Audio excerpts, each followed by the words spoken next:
Today's manhwa begins with the fact that we are shown a stunning blonde who is trying to feed us a small slice of watermelon on a stick on some islands. While our main character is busy eating this piece of watermelon safely, another stunning beauty asks Mr. Chen Shu to ask him for a small request. Our main character is not at all against the situation, because right now he feels like the master of this world. He tells the beauty on whose lap he lies that she can speak. Then we watch as this pleasant island and the girls disappear, and only a very angry man in a tie appears in front of us.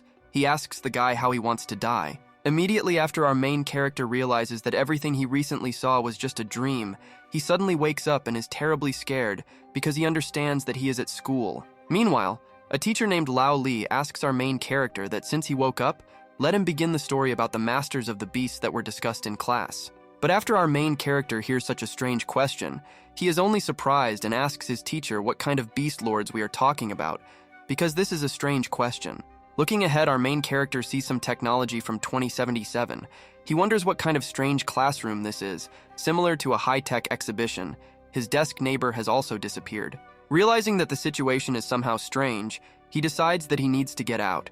He asks Teacher Lee to give special attention to this issue, and therefore he will transfer this right to his classmates. Immediately after this, our main character tried to leave this class. The teacher stopped him by asking where he was going, and his neighbor on the desk no longer studies with him because he is in another class. Classmates from our main character's new class are immediately surprised that the guy fell asleep during the first lesson in a new place. People from regular classes are just trash in their opinion. One of the students adds that he heard somewhere that the contract spirit of our main character can only have an F-level talent, and for this reason he is truly a pitiful person. Despite the fact that all these people say all this with complete confidence, our main character is only once again surprised and asks what the hell are they talking about. He asks to stop the jokes. Meanwhile, a system window called System Activation appears in front of the guy. The first option is to remain silent and lower your head for the reward. The second, to throw up your hands and say a line to expel. Our main character immediately begins to study the system window in front of him. He wonders when the school managed to introduce such advanced technology, just like Apple Vision Pro. The teacher asks the guy if he is sane, and why he is moving his hands in the air. It seems he forgot that he came to class in tears, and if he is not going to give an answer, he can just leave. The third function in our protagonist's system was to accept help from Xiaobing. He immediately looked at her and realized that she was a holy woman. He didn't know her, but he already liked her. Our main character reads from a book that in the 5th year of the revival, another dimension appeared in China, from where a huge number of animals came, and their overlords also awakened contracts. Our main character was surprised by everything that he read from a classmate's book. He didn't understand what it meant. Were they really not even in the 21st world?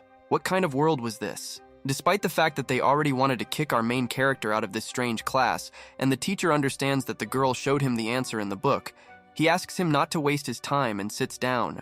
While our main character was returning to his place, he was trying to understand whether he was really reborn in another world, because this teacher taught him mathematics, and why he was transferred here in the first place. After our main character sits down in his seat, a message immediately comes over his head that he has received an award. Upon hearing the sound, he asks those around him if they heard it. A couple of moments after the guy received a system notification, he sees a reward appear in his hand. He wonders if this is the main character's system just like in mangas. But our main character's reaction is very ambiguous.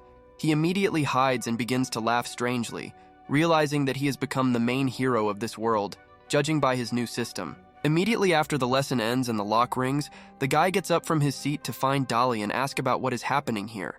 Judging by the noise, something is happening outside. Moving into the corridor, we observe a typical bully who tells Xiao Wang that he has been losing to him for the 3rd month in a row. The 5th grade students are not developing at all, he says. Then this bully, together with his friends, continues to walk along the corridor, but suddenly from the crowd that stood behind him, a voice is heard that tells him to stop. Immediately after this strange attempt to leave the bully, everyone disperses and all eyes fall on our main character. He immediately tries to explain to everyone that it was not he who said it. Next, a classmate of our main character with blue-combed hair suggests that this bully idiot stop relying on this insignificant trick. She challenges him to a fight with her. The bully is surprised by the appearance of a member of the school committee. Because this is 5th grade student Xiaobing, he asks her if she is worried that he does not have enough pearls, and if she wants to share with him. The girl does not give any reaction to this remark. Approaching the bully, she calls him to go to the arena because she will fight with all three. If she wins, they will return her twice as much as Wang Meng lost. The guy immediately agrees and says that she will get a fight. He didn't expect anything good from them, and the 5th grade is getting worse and worse, in his opinion. This is what those who have never signed a contract look like. All these speeches turned out to be related to our main character. Everyone mocked his inexperience. Even the crowd behind said that it looks like he doesn't understand anything at all, and he's a disgrace. Immediately after our main character hears all these insults addressed to him, he turns and makes an angry face. These people decide that they will go watch the battle.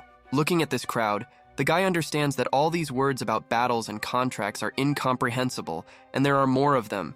And this bully looks like a thief. This whole situation, in his opinion, will not end well. But a couple of moments after the guy realizes that most likely this will not end well, he scratches his chin, calming down, realizing that he always pays the bills. At this point, the course of events is abruptly interrupted, and we continue when we move to the very arena where the fight is taking place. Everyone who will participate there, including the spectators, is already there. The bully tells this girl that he knows that she is strong, but he never thought that she was also stupid, because she came to fight with their entire class. But he does not mind replenishing his supply of pearls. Despite the fact that this bully tried to explain to this girl in the most accessible language that right now she would simply lose her pearls, she asked him to stop talking. Next, we watch as this girl, Xia Bing, who is a 5th level beast lord, summons her ice wolf behind her. He is also at the 5th level. Like the mistress. Immediately after the crowd that has gathered to watch the fight sees that the girl is of the 5th level, they are very surprised. Even our main character is surprised. At this time, the bully, whose name is Zheng Yi, who is only at the 4th level, asks his group not to panic because she still will not be able to defeat 20 people. Next, we watch as these 20 people, one after another, summon their creatures in order to fight.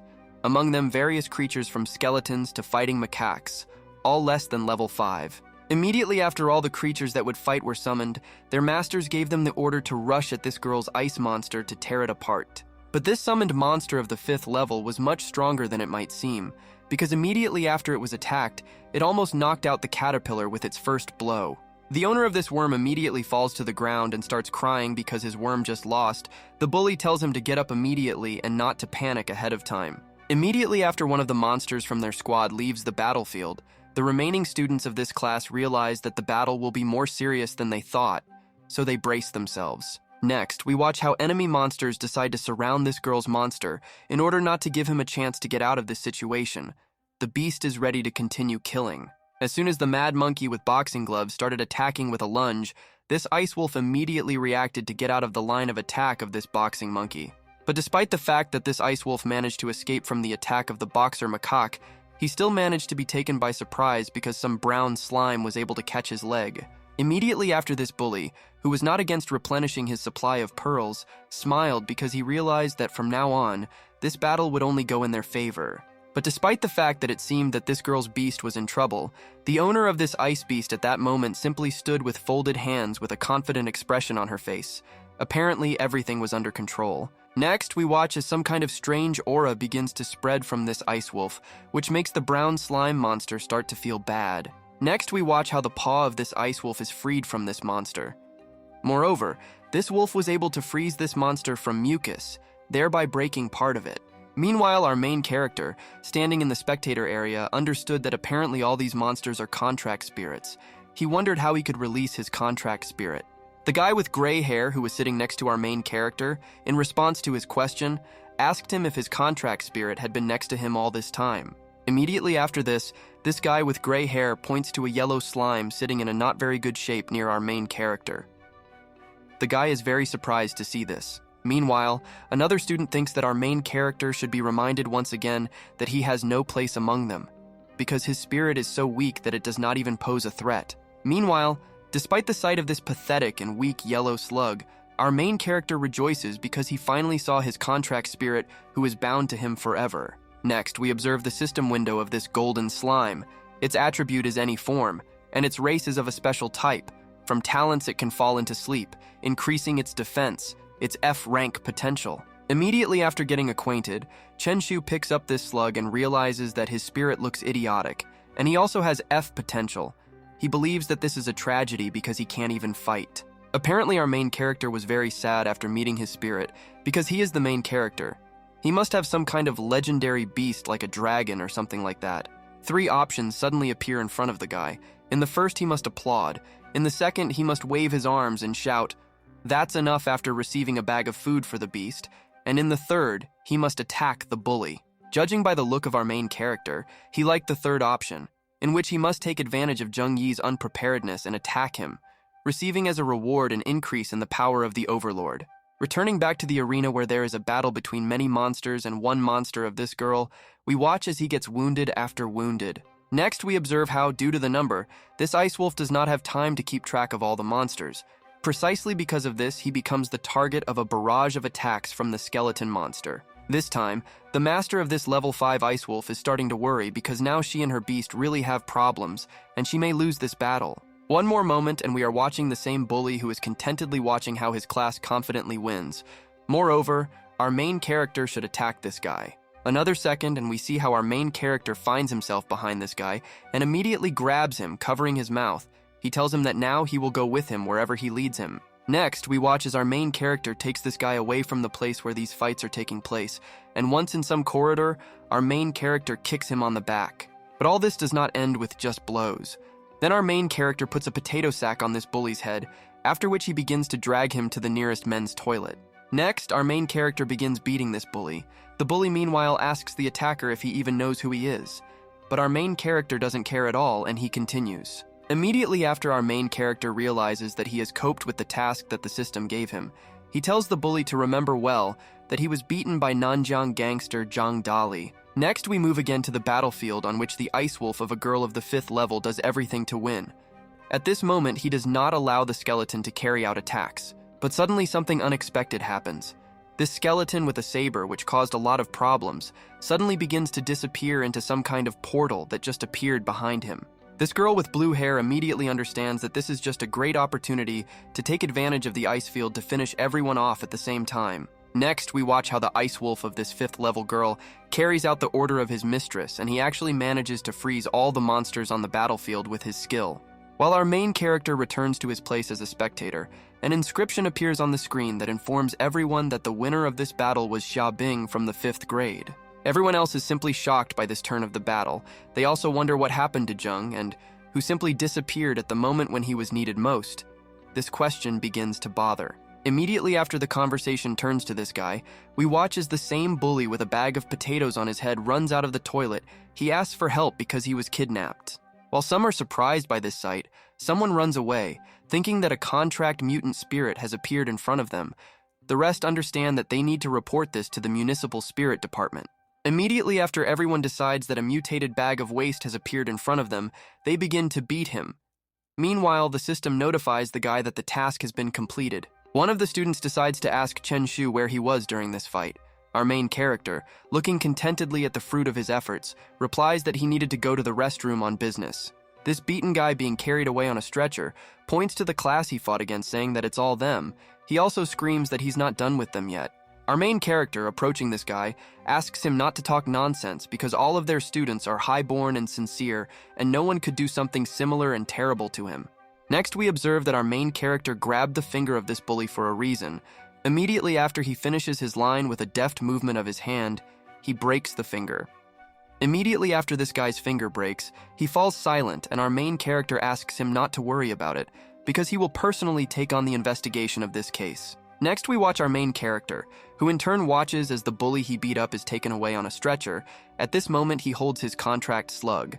He understands that only contract spirits can enter the arena to fight, and he just recently became a 2nd-level overlord, and therefore he has a long way to go.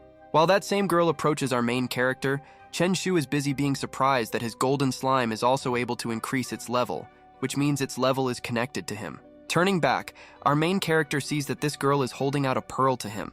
She tells him that if it weren't for him, she wouldn't have been able to win today, so he gives it to him. Our main hero immediately starts scratching his head, asking the girl what she's talking about, but the classmate answers the guy that he has a bag sticking out of his briefcase, in which the bully was. The girl continues to tell our protagonist that the battles of the Beast Lords are incredibly dangerous, and she warns the guy that he'd better not interfere in the battle next time. Next, we watch as our main character runs away, telling this girl that there's nothing wrong with that, because he just prefers to make attacks on the sly. Despite the fact that our main character set a not very valiant strategy, this girl, folding her hands in front of her, understands that this is really a working scheme to attack on the sly. It's already gradually getting dark outside, and our main character gets on his bike to go home. He also can't help but notice that the weather is beautiful outside now. Looking at the phone screen of our main character, we see how he has already shared with someone that he simply took the bully into the toilet and beat him.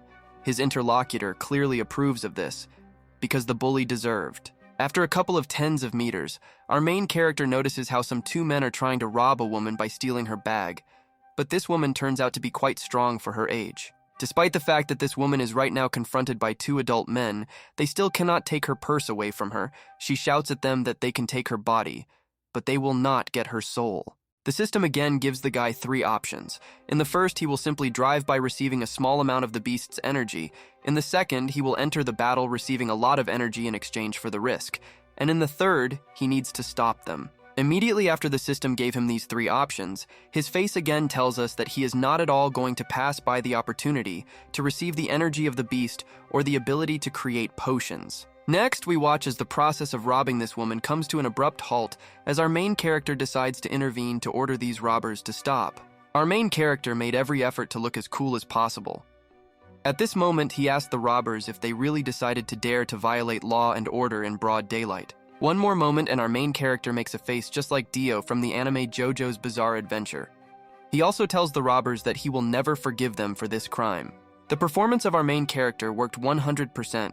While he misled the robbers with his performance, this woman took advantage of the situation and ran away. The robbers immediately turned to the sound of a running woman and realized that they had been fooled, and our main character, who threatened them with reprisals for the crime, was already ready to leave. Our main character left on his BMX in an incredibly good mood because he was able to leave unscathed, complete the quest, and help the woman.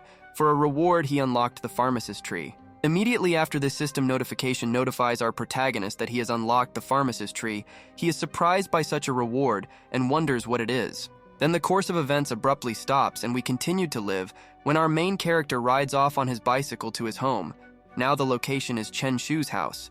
He reports that he has returned. Immediately after our main character enters the threshold of his house, he is met by a woman who asks this guy to wash his hands and sits down at the table to have dinner. After the guy goes further into his house, he looks at the sofa and sees his father, after which he exhales because in this world his parents are still his parents. Next we move to Chen Shu's bedroom.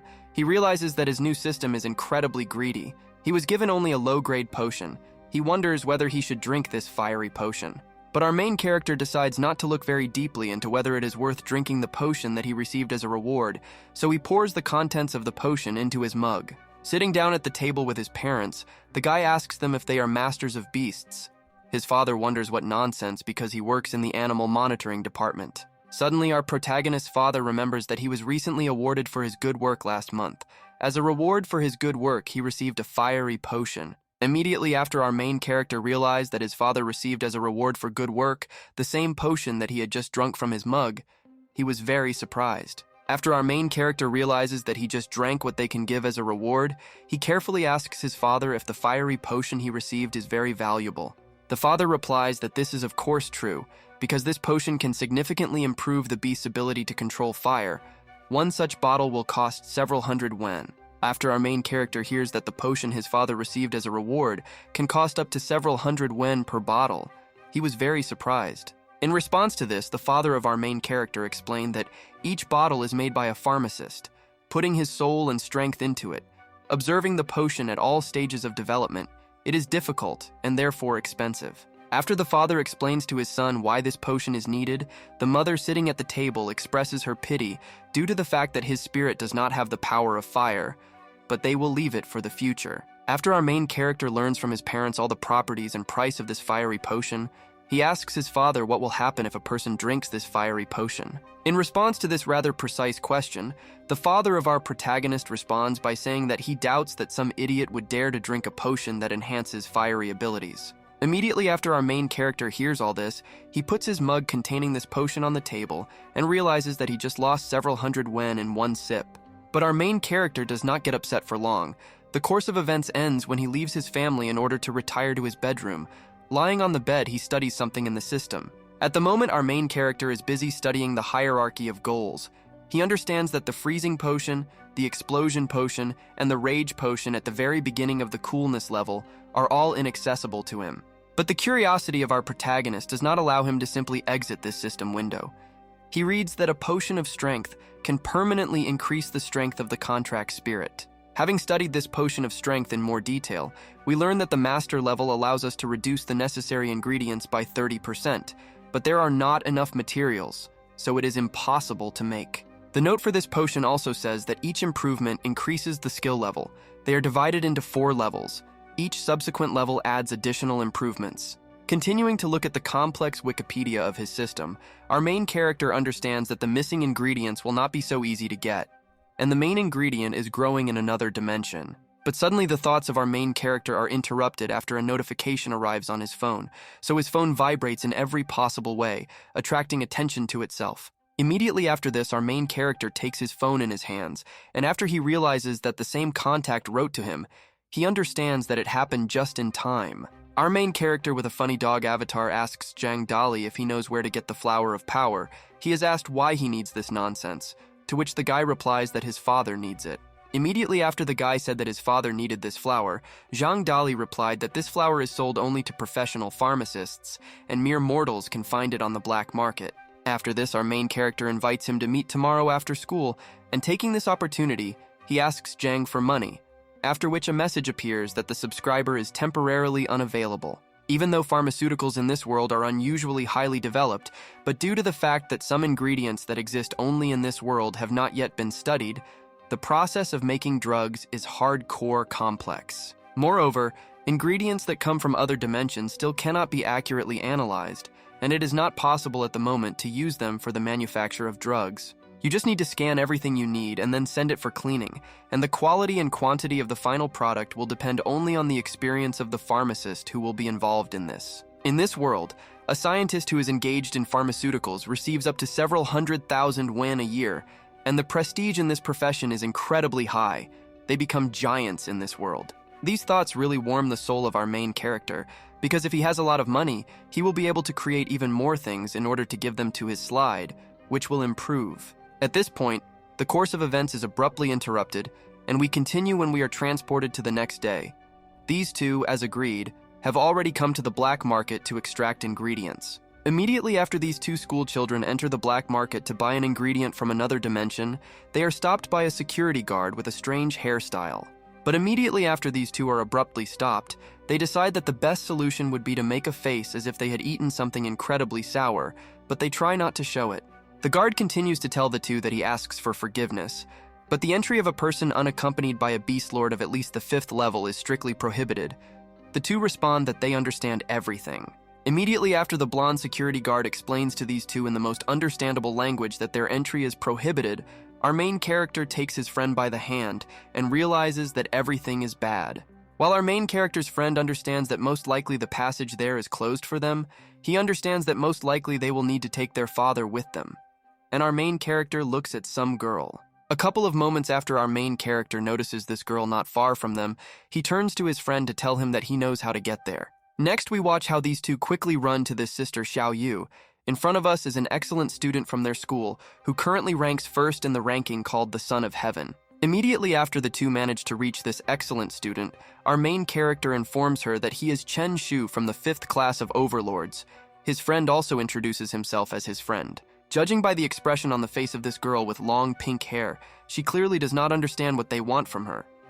She asks these two guys in front of her why they called her. Our main character immediately explained the situation by saying that they wanted to get into the black market, but they were not allowed there, so he asked this excellent student if she could help them. Despite the fact that at first glance it might seem that this girl doesn't care about these two, she abruptly agrees to help these two guys get into the black market without even thinking about it. Next, we watch as these two again find themselves near the same blonde security guard who recently did not let them in. This time, he was obliged to let them into the black market. Immediately after these two managed to get into the black market territory, this girl with pink hair informed these two that she had business here, so they were here themselves. Next, we begin to observe how on this black market, there is a full sale of pills that can turn a contract beast into a gold-level divine beast with some kind of shares. Our main character continues to walk through the territories of this black market, but suddenly he stops when he sees in front of him a man who is selling the very flower of power he needs. Immediately after that, the guy is convinced that this is the same flower. He asks its price, it costs 5,000, But suddenly some person appears who outbids the price, saying that he offers 10,000. Before us is the same bully who calls our main character simply correctional, because he attacked him on the sly after beating him. Now he will do everything to complicate his life. While our main character is wondering where this guy came from and that he beat him, his friend replies that he was the one who told everyone that this was the work of our main character in order to glorify him. Immediately after our main character hears this news from his best friend, he turns to him and looks at him very questioningly and aggressively because he disturbed him. The guy again has 3 options. In the first, he will fight with Jung Yi and ridicule him by gaining some energy. And if he allows the bully to purchase a flower, he will receive a 10% boost for the slime. In the third option, our main character provokes Jung Yi, after which he acquires a false flower of power at an incredibly low price. The reward is a wind potion. The guy realizes that this is a deception in front of him. After 3 options appear in front of the guy, he immediately chooses the third, so he offers the price for this false flower 20,000. He also adds saying that he will get it at any cost. Apparently, our main character's attempt to fool this bully by making him believe that our main character really needs this flower of power was successful. Next, we watch as these two constantly outbid each other in order to buy this flower. The price rises from a measly 5,000 to 50,000 from the bully. After the guy who was beaten by our main character just recently announced a price of 50,000 yuan, our main character tells him that he won this battle and accepts defeat. Leaving this counter, our main character tells this idiot that next time if he wants to buy a fake, he should just call him so that he can give him a small discount. After our main character left with a satisfied expression on his face, and this guy bought this deception for 50,000, he suddenly doubted his purchase. Suddenly, there was something wrong with it. Our protagonist's surprised friend reminded him that he had just allowed Zhen to take the flower. He asked him what he was up to. The guy replied that it was nothing, and he just got pleasure instead of the flower. Meanwhile, the reward that was promised by his system immediately appeared in the hands of our protagonist. He understood that mocking Jung Yi and receiving the reward was simply delightful. Next, our main character attacked his friend with the question of how he could betray him. His friend answered in response to this that he just wanted his friend to be famous because that's cool. Suddenly, a friend of our main character opened his eyes and looked at something behind the guy, asking him why he called on his contract spirit. But our main character replied that it was not him. Looking at what is right now behind our main character, we see a huge fiery phoenix which is located on the 7th level, and next to it, apparently, is its master. Immediately after the friend of our main character realizes that it is not him, he wonders who else is capable of this in the black market territory, because this is a very powerful beast. After a couple of moments, we see in front of us the same Xu Xiaoyu who is the ruler of the 7th level. Those around us immediately conclude that this fiery phoenix belongs to her. Next, we watch as this huge fiery phoenix of the 7th level is attacked by some mystical creature of a dark color. The phoenix has obvious problems in this battle. The guy again has 3 options. In the first, he releases the slime and defeats the shadow and receives a level increase. In the second option, he leaves everyone and receives an upgrade in his slime's attack skill. But in the third option that is given to our main character, he will find the owner of the shadow monster and catch him, after which he will receive an increase in all the characteristics of the golden slime by 5%. Our main character's friend decides that the winner of this battle is already clear, but our main character replies that as long as Chen Shu is here, the outcome of the battle can change at any moment. Next, our main character heads to the side and begins to reach. He tells his friend to follow him because they have to beat someone again. Zhang Dali asks our main character why he is carrying bags with him. Unfortunately for this man, the system's automatic target detection function works perfectly, so that our main character can easily understand who is the owner of this shadow monster. Immediately after our main character manages to identify the overlord of this level 9 shadow monster, he sneaks up on him wondering if this is the overlord of the 9th level. Next, the golden slime of our main character rushes at this 9th level overlord in order to divert his attention, and our main character prepares to throw a bag over his target. One more moment, and we watch how the wonderful plan of the main character once again works to all 5 stars, because his goal again ends up in a potato sack. Immediately after our main character manages to confuse his opponent in the form of a 9th level overlord, he performs a kick, thereby depriving his opponent of potential offspring. Next, these two with satisfied faces beat this man. A friend of our main character wonders if there will be any consequences due to the fact that they simply beat this guy. The actions of our main character immediately bear fruit because we observe that thanks to the intervention of our main character, the course of the battle has completely changed, and now the fiery phoenix has won. Immediately after this, our main character, with a satisfied expression on his face, reminds his friend of his words that while they are here, the winner cannot be revealed until the end of the battle. While our main character continued to boast to his friend that he was able to once again completely turn the battle around, the same girl who was the owner of the Phoenix began to run up to them. But our main character immediately warns this girl that they do not need any thanks. They answer her that they fight all kinds of evil, only on behalf of the people, and not for profit. The girl can't believe her eyes. She asks them if they also wanted to deal with Liu Wuyi. At this moment, our main character wonders if this is the ruler of the 9th level. Turning to this loser of the 9th level, we watch as this bastard who started the fight is arrested by 2 armed, muscular men. His legs are shaking from fear. The girl thanks these 2 for helping them capture this bastard. Our main character replies that it was simple, because he values justice most of all in the modern world. Next, this excellent student answers the guy that she will remember this. She also adds telling them that if they need help again, they can always turn to her so that she can help. Immediately after this guy heard this, he asked Miss Xiaoyu if he could work during the summer holidays at her pharmaceutical company. The girl was a little surprised by such a harsh request. Our main character continues by saying that in order to become a good pharmacist, you need to master the basics and conduct a huge number of different experiments in this area.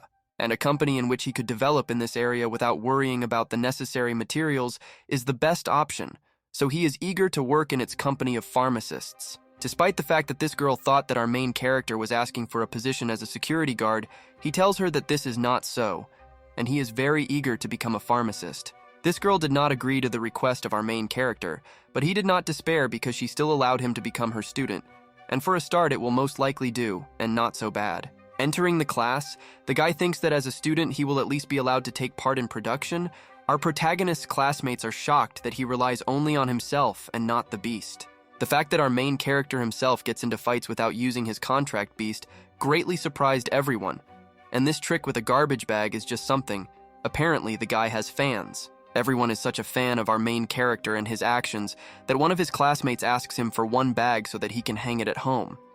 The guy thanks him for his support. But suddenly all these enthusiastic conversations of our protagonist's classmates about him are interrupted when a person enters the class and asks which of the students in this class is Chen Shu. In front of us is some student who slicks his hair back to look more daring. His name is Zheng Nan, and he continues to diligently search for our main character among the students. Then he easily finds our main character and tells him that he dared to offend his brother. Moreover, because of him, his brother spent 50,000 yen on some kind of fake from AliExpress. But immediately after this bully's older brother decided to do something to the face of our main character, Chen Shu did not want to tolerate all this, so he suddenly grabbed the hand of his offender. Again, 3 options: let go of your hand and let him hit you, getting an increase in appetite by 50%. The second option is to confidently say that his name is Zhang Dali, and the slime will increase by 10%. The third option is again the most attractive. In it, you need to carry out a retaliatory strike by showing your style. For this, Chen Shu will receive a skill book, The Body of an Overlord. Chen Shu is not afraid of a pitiful level 6 overlord. Next, our main character approached this ruler of the 6th level in order to say straight to his face that it was he who was the culprit of such a thoughtless waste of 50,000 of his brother. Immediately after our main character admitted that it was his doing, he immediately continued giving this guy a powerful slap in the face. He also continued to hold his hand. After our main character plucked up the courage to slap this guy in the face, he looked very angry at Chen Shu to tell him that he asked for it. Immediately after this bully with slicked back hair decided that he would continue to try to teach our main character a lesson, he got into a fighting stance to start the fight. However, this fighting stance did not frighten our main character at all. He calmly looked at him and asked him if he was really going to summon his contract beast. Our main character continued by telling this bully that if he summoned his spirit, he would simply call the municipal spirit department to have him dealt with for breaking the rules. The blonde complimented our main character by saying that the government had long ago released the code of the Master of Beasts, according to which no one can summon a spirit whenever he pleases. The punishment is death. In response to this, the guy pointed at our main character and told him that since he is so brave, they will go to the arena. Chen Shu replied that he is smart enough not to go where his ass will be beaten. After our main character convinced this clown that he was not going to be defeated because he has brains, this guy completely ran out of options and didn't know what to do. Chen Shu, who realized that now he was in no danger, again approached this guy to slap him in the face and say that if this is all he wanted, then he can get lost. A classmate of our main character warned Chen Shu that he should be careful because Zheng Nan is aggressive and reckless, but this did not frighten our main character at all. Looking back, our main character noticed that his teacher Lao Li had already returned to class, so the lesson would begin very soon and everyone needed to take their seats. After the lesson began, Lao Li informed the students that today he would be leaving for a 3-day weekend. But despite this, they should not forget that exams are just around the corner. Opening the window of his slime, he saw that he had received the ability of a giant, allowing him to become 4 times larger.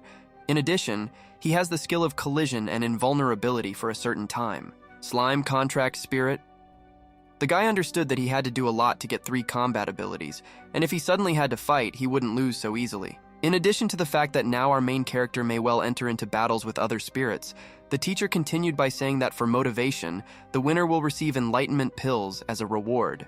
Our main character's teacher continued by saying that those who were in the top 5 received a mid-level Beast Lord Pearl, and the first 30 received an ordinary pearl. After talking about rewards, our main character immediately became interested. He was interested in the legendary pill that allows the contract spirit to gain a new ability. After the guy heard the reward, he looked again at the characteristics window of his golden slime. Despite the fact that the slime already has 3 skills, a 4th skill definitely wouldn't hurt. Immediately after teacher Lao Li finished informing the students about what rewards they could receive, the bell rang, which means they now have a 3-day weekend. Next, we watch as a classmate who helped him on the day of awakening approaches our main character. She asks Chen Shu if he needs help with his studies, to which Chen Shu replies negatively. After Chen Shu answered his classmate so dryly, he began to walk towards the exit, telling her that now he had an interview and then he would study at home. Even our protagonist's classmate with blonde hair told him that he was a complete fool because he had just rejected Xiaobing's offer to study together because it was a potential cardio workout. After our main character went out into the courtyard of his school, he saw a huge number of men standing in a line in front of him. He asked them what was wrong with their faces. We see in front of us a guy whose main character deceived his older brother behind, and other students. The deceived one tells Chen Shu that he should not be arrogant because now he will get... A friend of our main character immediately wanted to intervene to help him, but our main character protected him by saying that he didn't have to worry because he could figure it out himself. After our main character convinced his friend that he could deal with the crowd of students himself, he shouted as loud as possible that high school students were trying to kill them. As soon as our main character used his vocal cords to 101%, the police immediately appeared and, armed with batons, immediately surrounded this crowd. Our main character immediately approached one of the policemen to point out the offenders and tell them that he was told that they would be sacrificed for their lost youth. As soon as our main character complained about this crowd of high school students, this policeman, baring his teeth, turned to the crowd to ask them if they wanted to kill the person. Surrounded by the older brother of the guy who had recently been deceived by our main character, he immediately began to panic. He pointed at Chen Shu and tried to convince the police that it was all them. In response to this, our main character made an even more pitiful appearance in order to tell the uncle officer that he was very scared. And this Jung Nan just wants to slander him. Apparently our main character sounded more convincing, so the officer turned to Nan again to ask him how he dares to discredit the good name of honest people. Suddenly, teacher Lao Li and someone else come to this concert. The teacher reports that they can be heard from the end of the corridor. He reminds Jung Nan that the exams are close, and he is not studying at all. Jung Nan immediately tried to hide behind the teacher in order to point a finger at our main character and blame him for everything, but the teacher simply walked past him. Next, the teacher said that Chen Shu recently helped catch a criminal, and this idiot only creates problems for everyone. The guy was shocked that Chen Shu caught the criminal.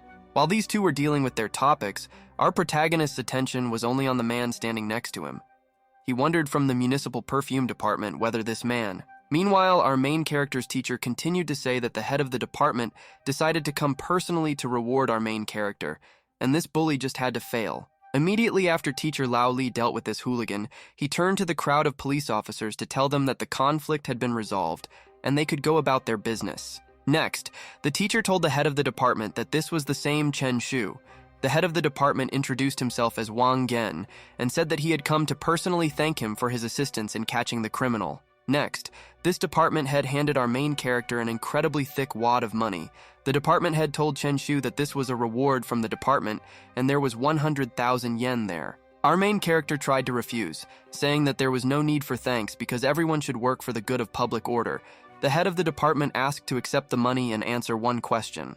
Immediately after this department head told our main character that he had a question for him, he became much more serious. He asked the guy how he managed to find out the location of the criminal. Our main character immediately began to think because, in truth, his personal system told him. But the problem is that he cannot explain to the head of the department everything as it really was. Chenshu tried to get out of it by saying that the criminal at that moment had a very angry expression on his face and looked like a very bad person. So he immediately identified the criminal. Apparently, this answer only raised even more questions from the head of the department, in response to which he asked our main character what he would do if this person were not a criminal. Chenshu replied that there was nothing wrong with that, because he still had a bag on his head, and therefore he would not have seen it and there would have been no problems.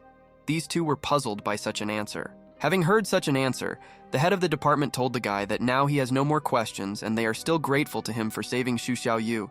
That's all, so he can leave. After our main character managed to get out of this difficult situation, he smiled and said goodbye to this man, telling Mr. Wang that now that he was free, he would go. Having freed himself, our main character immediately approached his friend in order to go home together. The head of the department, looking after him, believed in the guy's words, so it was a coincidence. Then we find ourselves in some kind of reception, and our main character says that his name is Chen Shu, and he and Xu Xiaoyu study in the same class, and he came here to have an interview. After our main character and his friend told the girl at the reception the purpose of their arrival, no problems arose and they were sent to the room for an interview. Suddenly, a woman with long black hair and a closed eye appears on the path of our main character and his friend. She asked the guy if he came here because he wants to become a pharmacist. Our main character replied that this was indeed the case, and he wanted to try this area. In response to this, the woman replied that this was not a place for children to play, so they could be free. This girl was clearly unhappy with Xiaoyu's behavior, because everyone is drawn to a company that creates nothing but inconvenience for everyone. She ordered the nearest employee not to let these two in. Our main character categorically disagreed with this situation. He immediately objected to this woman that his interview had not even begun yet, but the female pharmacist replied that it was over. The guy again has three options. First, he will remain silent and go home. He will receive +1 to temperament. In the second case, he spanks the girl, causing her psychological trauma, receiving an average amount of energy. But in the third option that the system gave our main character, he will wait for the opportunity to slip unnoticed into the laboratory, where he is prohibited from entering, receiving +1 to the collision skill. After our main character got acquainted with these three options, he turned to his friend who asked him what they had to do now, because they were prohibited from entering. Immediately after this, our main character immediately looked at the guards and thought that he really wanted to choose the second option and just slap him on the ass. But he had a more important goal. Judging by the face of our main character, in the next second this guy again chooses the third option. He tells his friend that they will not go anywhere because they will slip inside this place. The two immediately come up with an ingenious plan to bring our protagonist's plan to fruition, while his friend distracts Zheng Chenshu's attention and looks for the right moment. After a friend of our main character manages to provoke two policemen, he begins to run away to the side so that they run after him and leave their security post. Despite the fact that they catch up with our main character's friend and decide to give him a massage with hard batons on his back, at this time our main character is doing well because their brilliant plan worked. While these two continue to beat this guy, one of them decides to turn around because it seems to him that something happened behind him. But after he looks back, he doesn't see anyone like that. Meanwhile, our main character makes his way deeper and deeper into the laboratory, looking at the work clothes on the hanger. He realizes that he can feel like Batman and put on a disguise. Immediately after this brilliant idea comes into the head of our main character, he takes this white robe which increases his intelligence by about 100 IQ points. Now he has 110. After the guy puts on these disguises, he follows into the laboratory itself, seeing another worker there. He greets him, they answer him, and, apparently, he did not suspect anything. Next, the attention of our main character switches to a huge number of those same flowers of power that he needed in order to use the system to make that very potion. Chenshu does not think for a second before starting to collect all these incredible materials. After collecting, he receives a notification that all the ingredients have been collected and are ready for processing. Immediately after our main character manages to get all these ingredients for the potion, a button appears in front of him to start processing the ingredients. He immediately clicks on it. After our main character presses this button, all the necessary ingredients and all sorts of laboratory supplies begin to fly around him. He tries to look as cool as possible. Our main character continues to get used to the role of a pharmacist, and all the ingredients continue to swirl around him, and the process of making the potion he needs continues continuously. A couple of moments after this, the process of making potions ends, and our main character spreads his hands to the sides in satisfaction, realizing that his system is an amazing thing. The system immediately notifies our main character with a notification that a low-grade strength potion has been successfully made. Mastery progress is 3 out of 10. A medium-grade strength potion has not yet been opened. The scientist behind our main character is shocked because in front of him is really a potion of strength, and even 3 at once. The second scientist adds that an ordinary pharmacist can create up to 5 bottles, and a professional can create up to 10. Next, our main character sees a huge number of bottles in front of him. He understands that the system function of the production of pharmaceutical products is too progressive and the result is stable. A couple of moments later, the same girl who a few minutes ago finished our main character's interview ahead of schedule approaches our main character. Now she stands in front of him with surprise. Despite the fact that the woman says that he is incredibly good, Chenshu replies that he is just a child who came for fun.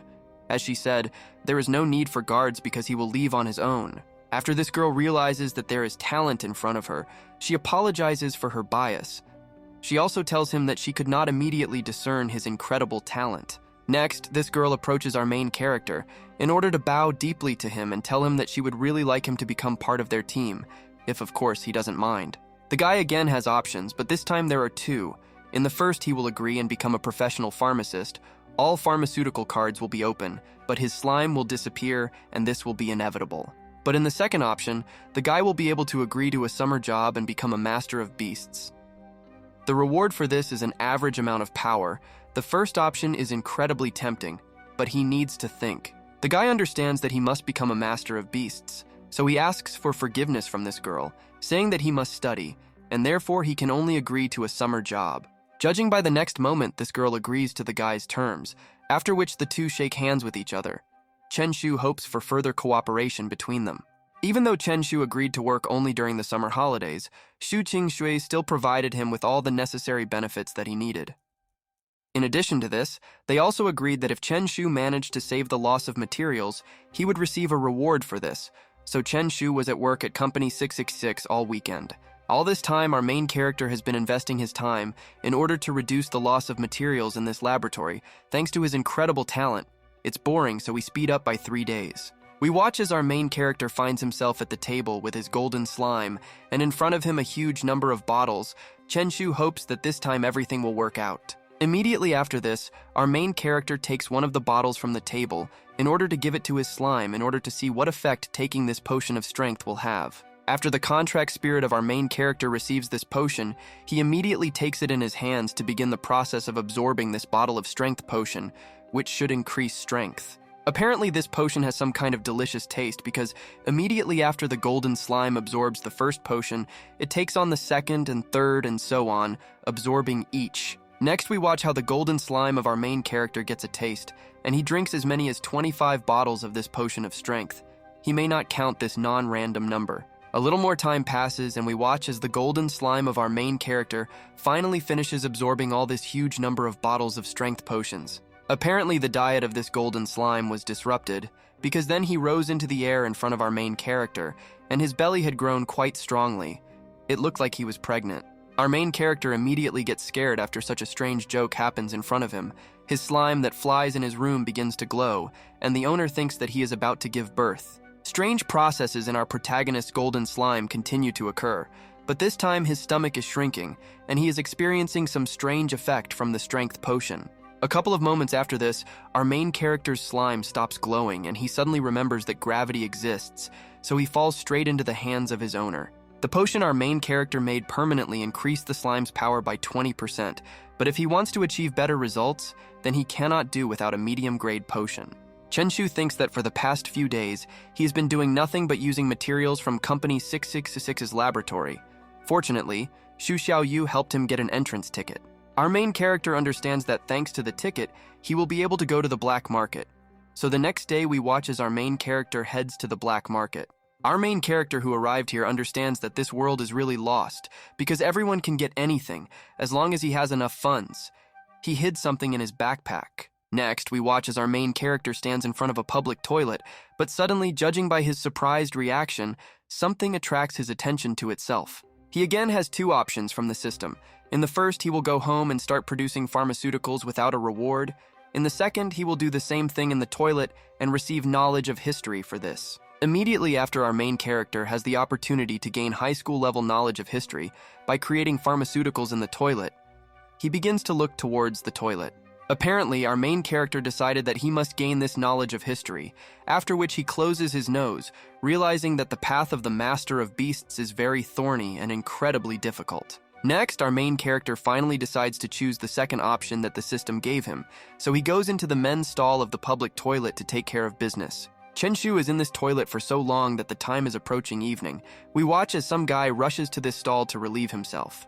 But life is full of failures, and this guy realizes that the booth is occupied. He starts shaking because it's very difficult for him to endure. In order to convince the dude to leave quickly, he starts knocking. But after this guy who really wanted to go to the toilet knocked and did not hear any answer, he looked at this stall and wondered if there was anyone there. It was simply vital for this guy to get into this booth because his friend could no longer cope. We watch as the guy decides that there is no one inside, so he climbs over the door. After this guy manages to climb over to see what's going on inside, he just can't believe his eyes. He wonders who the hell does this in the toilet. In front of the guy is a very suspicious picture. At this moment, our main character is finishing the preparation of a potion that is of a suspicious yellow color. Moreover, the guy is about to take a sip of the miracle solution. But after our main character decides to take a sip of the potion he just took, he discovers that he is being followed. Apparently, he realized what it might look like from the outside. After our main character finishes his potion and drinks it, he simply leaves the booth and goes home. This guy decides to film him because this kind of sensation should be seen. The guy who decided to post this moment online immediately caused a wave of discussions about the fact that the pharmacist genius developed a yellow elixir right in a public toilet, merging with nature or moral decay. After that strange incident, everyone began to discuss the appearance of a new type of toilet potion made by our main character, who instantly emptied the entire flask. Was this really an art performance? Next, we are transported to our main character. Looking to the side, he simply cannot notice that something is wrong with people, because they all constantly look at him and do not look away from him. But our main character doesn't know yet that he has become a legendary toilet pharmacist on the internet, so he concludes that they found out that he is the lost son of some rich man, and now he is a star. Suddenly, a huge snake appears in front of our main character, which apparently is going to attack him. Chenshu is simply in complete shock, and he wonders what the hell this is. Next, we watch as our main character immediately summons his contract spirit of a golden slime, the strength of which he recently improved by as much as 20%. Immediately after the golden slime of our main character was summoned, he immediately swoops down on this snake. Despite its size, he is confident that he can tear it to shreds. While this battle continues, our main character, with the help of his system, immediately understands that the attacker, he understands that someone decided to attack him on the sly, so he decides to teach him a lesson. We see in front of us the same attacker on our main character. He thinks that his snake has reached the average level of control spirit, which means Chenshu will not be able to get far. But after this blonde man who was hiding behind a tree says this phrase, he hears the voice of our main character behind him, who says that he is not going anywhere because he is already here. Next, we watch as the hand of our main character is already heading towards this guy in order to deal with him in the usual manner of our main character, because he is already a pro. Despite the fact that our main character was going to take this guy by surprise, this blonde still managed to react in order to jump away from the hands of our main character and escape. But immediately after that, this blonde fell to the ground and found himself at the complete disposal of our main character, who was approaching him. He looked at him with puppy dog eyes in order to get mercy. Approaching closer and closer to this guy, our main character reminded this blonde that he dared to attack him on the sly. The blonde, spreading his hands in front of him, asked the guy not to come near him. But nothing could stop our main character, and then we watch as the guy is just like Jotaro's stand. Jojo's Kujo unleashes a furious barrage of punches on this guy. Our main character has no difficulty in dealing with this pathetic blonde. Then we watch as Chenshu, having completed his retribution, begins to rest. Due to the fact that our main character intervened in this battle by beating the owner of this contract spirit, the golden slime of our main character easily won his first almost fair victory. As our protagonist slowly moved towards his golden slime, he assumed that the fight between the lords of the contract spirits had attracted the attention of the Spiritual City Bureau or something like that. Looking at his defeated opponent, our main character told him that this time he will forgive him for this and let him go, but if he dares to repeat this, he will make him and his spirit die. Immediately after our main character said this line, the golden slime of our main character made the final attack on the contact spirit of this blonde. The blow was clearly not weak. After our main character dealt with this guy and his contract spirit in his own manner, he silently began to go about his business. They looked after him, realizing that he had really changed. Transferring to the house of our main character, we watch as our main character places a bank card near his parents, telling them that this is 100,000 yen that they gave him. There are 90,000 left after shopping. The father of our main character told his son that at the moment their family does not need money. Now they are improving their ability to control animals, and if they need medicine, they can afford it. After our main character's father told Chenshu that their family did not need money at the moment, he was surprised to ask his father if he was a second-generation rich man. The father repeated to our main character that he doesn't need to worry about it, he won't need it at home anyway. It's already getting late, so the guy should go to bed because there's school tomorrow. Looking at his golden slime, our main character thinks that his family has always been an ordinary working-class family. But then why does his father act as if they have no shortage of money? Chenshu also wonders that besides, Old Man Lee and Uncle Zhang are both people of high status, but despite this, they often call his father brother. Is there another reason behind this? While our main character is in his thoughts, his slime really wants to sleep. Then he decides that he should just forget about it, because if his father really has a secret, he will tell it. After Chenshu decides not to give himself reasons to think, he goes to the light switch to create an atmosphere for sleep, and decides that first he will go to bed because he has school tomorrow. After Chenshu falls asleep, the course of events ends abruptly and we continue when morning comes, and the course of events moves to the school where our main character studies. The street is clear. A little more and we watch as our main character, as if nothing had happened, enters his class to begin his learning process. But judging by his face, he would not refuse to sleep. But instead of morning coffee, our main character is met by many staring classmates of our main character. Chenshu tries to understand what is happening and why everyone is looking like that. Next, we watch as the teacher of our main character, named Lao Li, enters the class. He immediately looks at our main character and calls him to come to him. After teacher Lao Li enters the classroom and immediately says this to our main character, he turns in surprise towards the door and tries to understand what is happening. Despite trying to figure out what's going on, our main character decides not to contradict the teacher and just do what he was assigned, so we watch the guy's journey to the teacher's office. Immediately after our main character enters the office and is left alone with his teacher, he is asked whether he went to the black market yesterday or not. The guy is surprised. Before Chenshu answers his teacher, his mind flashes back to the incident from yesterday when he beat that blonde guy. He wonders if he could have been exposed yesterday because of the incident. Next, his teacher shows our main character his phone screen, asking him if he is on the screen. Our main character immediately asks his teacher to stop and listen to his explanation. But our main character is interrupted because he didn't even look at what his teacher was showing him, so this phone ends up in the hands of our main character in the next moment. After the phone falls into the hands of our main character, we see on his screen the news that a shocked pharmacist was found in a public toilet. This is the same case. Under this news, there was a whole bunch of comments from bald people for some reason. The guy was shocked because he just perfected the medicine at random, but he didn't expect that it would become known throughout the city. After the guy realizes that no one is blaming him, he returns the phone to the teacher and proudly declares that it is him in the video. The teacher reports that he knew that he could recognize him even by his back. But teacher Lao Li also added that now the entire internet is looking for people who distribute medicine in public toilets. Lately, you should be careful not to fall for this. After our main character had already relaxed, he obediently nodded to his teacher, telling him that he completely agreed with him and he already knew about this type of activity, and he avoids it. The teacher informed our main character after that he had nothing more to tell him, besides he still needed to do so he could be free.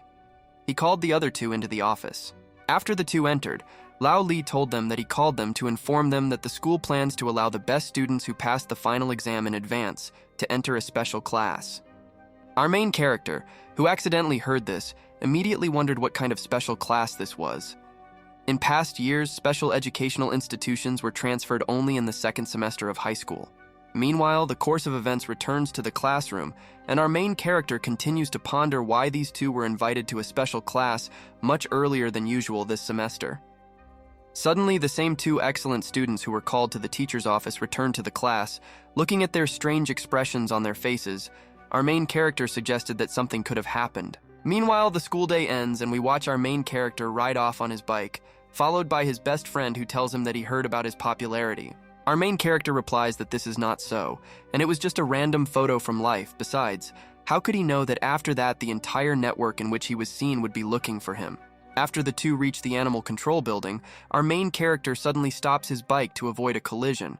His best friend also has to stop suddenly. We watch as a man tells Miss Wang that if she doesn't believe she owes them money, then she shouldn't blame them for being rude to her sister. Before our main character, after he encounters some next event, his usual options for what he can do again appear. But for his friend, it looks like he is looking into the air. In the first option, our main character can blindfold and walk by and continue to mutter that he didn't see it, having received a book of skills. In the second case, he will take drastic measures after receiving an average amount of power. In the third option, our main character can join the forces of evil and force the woman to return the money, the reward for completing a title that turns the contract beast into an evil and cruel. Next, our main character turns to his friend to inform him that today, they will be filled with courage so that they will definitely intervene in this conflict. Next, our main character throws his bicycle aside and begins to head towards the incident itself. He tells his friend that they cannot pass by because of their life credo. After our main character is filled with confidence, his friend immediately also clenches his fist, saying that if he has enough courage for this, then he will also join in and go with him. Next, we watch how these two really approach this group of people who were trying to get money from this woman. They ask them what they are up to and what they want. The next step of our main character is very strange. After he comes as close as possible to this crowd, he simply covers his face with his hands and begins to say that he doesn't see anything. This move of our main character was really very strange, and no one from this crowd understood what happened.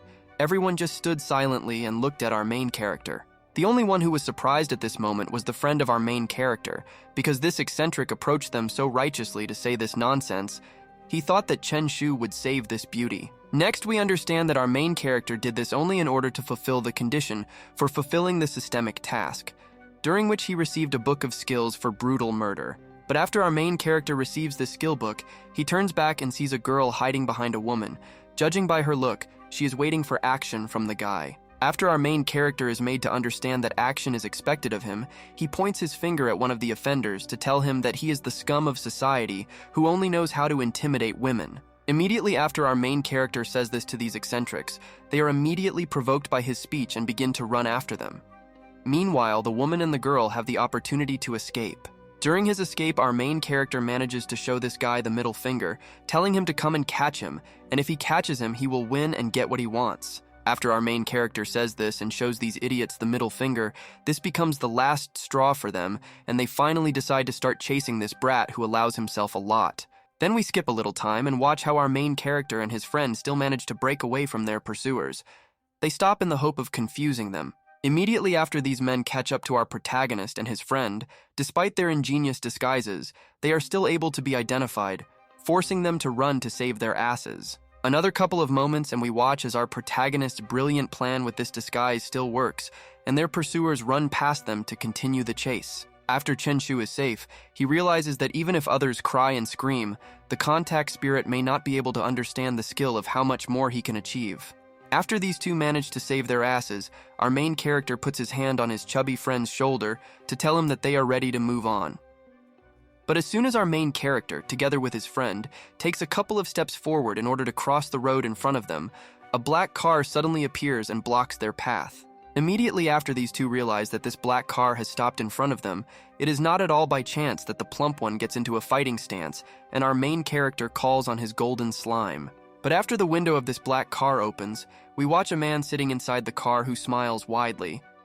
It turns out that this man is the father of a friend of our main character. Next, these two immediately get into the car. The father of our main character's friend asks him if it's true that he went to animal control classes. Chen Shu replies that it is so. The driver also added that he was sorry that his son did not have the talent to control the beast, otherwise he would have to raise it to the level of black iron no matter what it would be necessary. After our main character heard about the level of black iron, he remembered that he heard that this area is above the 9th level. It is difficult for ordinary people to achieve it, but now you can become a strong AFK. Next, our main character asked Uncle Jang to talk about different dimensions. The driver asked the guy if he wanted to go. Although there are a lot of valuable resources there are also a lot of fierce enemies there. The driver added saying that without a strong group and a huge level of animal control power, he did not advise them to take risks at all. Chen Shu understood that right now he was really not ready for this. After our main character heard from his best friend's father about other changes, he answered Uncle Zhen that everything was clear to him and he understood it all. He also thanked the driver. A couple of moments after this, the course of events ends abruptly, and we continue when darkness falls. Apparently, the father of our main character's best friend brought the guy home safely.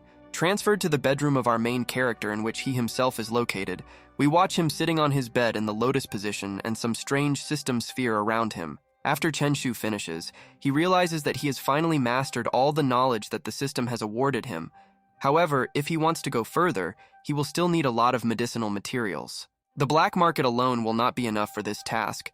So the guy began to study the book. He understood that if he had such an opportunity, he would still go to another dimension. After a couple of moments, our main character takes out his Samsung S26 Ultra, and on the screen of his phone there is a video chat with Xiaobing.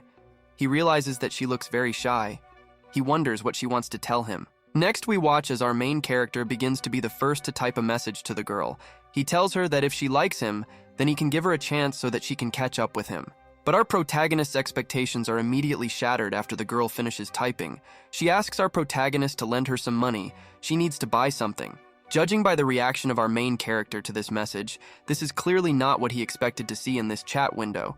Because after such a long beating, he even took off his pants for such a trifle. A system notification once again appears in front of our main character, and he realizes that now he has most of the knowledge acquired in high school. He can enter a special class. Next, our main character answers his classmate that he borrowed this money, but he needs to calculate the interest first. That is, tomorrow he will be able to transfer this money to her personally. At this point, the course of events is interrupted, and we accelerate to the next day. Our main character hands over the money to Xiaobing, telling her that this is the money that she needed and the beads that she gave him. Simple gratitude for our main character was not enough. He told the girl that they were all classmates and just saying thank you was just a joke. Why doesn't she write an article with praise for him? Despite the fact that this girl was a little angry, she answered the guy that she would do that, and if he had nothing more to say, she would return to her studies. Our main character reports that this is so. A couple of moments later, our main character is approached by some fat man who is all beaten up. This is Zhou Xiaoming, who is Chenshu's classmate from his regular class in which he studies. This guy was beaten so badly that our main character probably thought he was a zombie. Meanwhile, the zombie was telling his brother that Zhao Qi and Zheng Yi from 3rd grade were bullying him. Being in tears, this guy continued to rapidly move towards our main character. He wondered if they really didn't do anything with ordinary people. He also asked the guy to stop.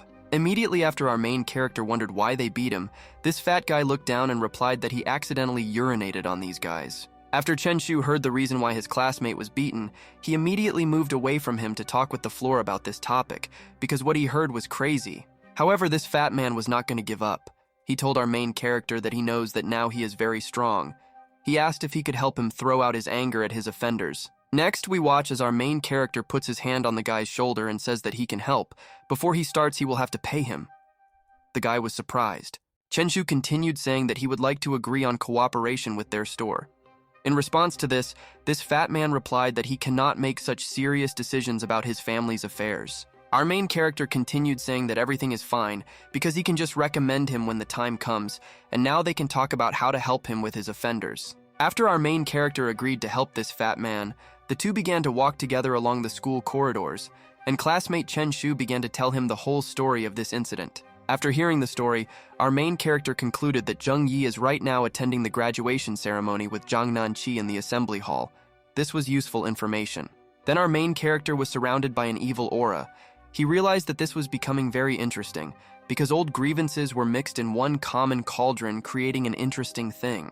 A couple of moments pass and the course of events is interrupted, and after that we move to the very assembly hall in which there are those very violators whom our main character must punish. Then we watch how our main character finds himself in this room. He immediately understands that he is in the right place, and the ceremony continues to take place in the background. While hiding, Chen Shu hears talk that this time someone scored 590 points in the exam, and he will definitely be able to enter the key animal control university. The second guy responds to this that looking for a cultural guarantor is definitely a waste of time. Otherwise, they can still attack famous universities. And this is doubtful. Next, our main character hears what is being said about him. They remember Chen Shu. One asks the other if this Chen Shu gave him any trouble.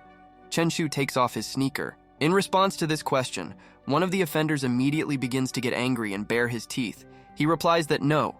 Recently, he has been traveling with a large group of people in which Chen Shu is powerless. Next, this guy tells his interlocutor that he is a master of animals and the 6th level, so he asks him how he is going to teach a lesson to this guy, who allows himself a lot.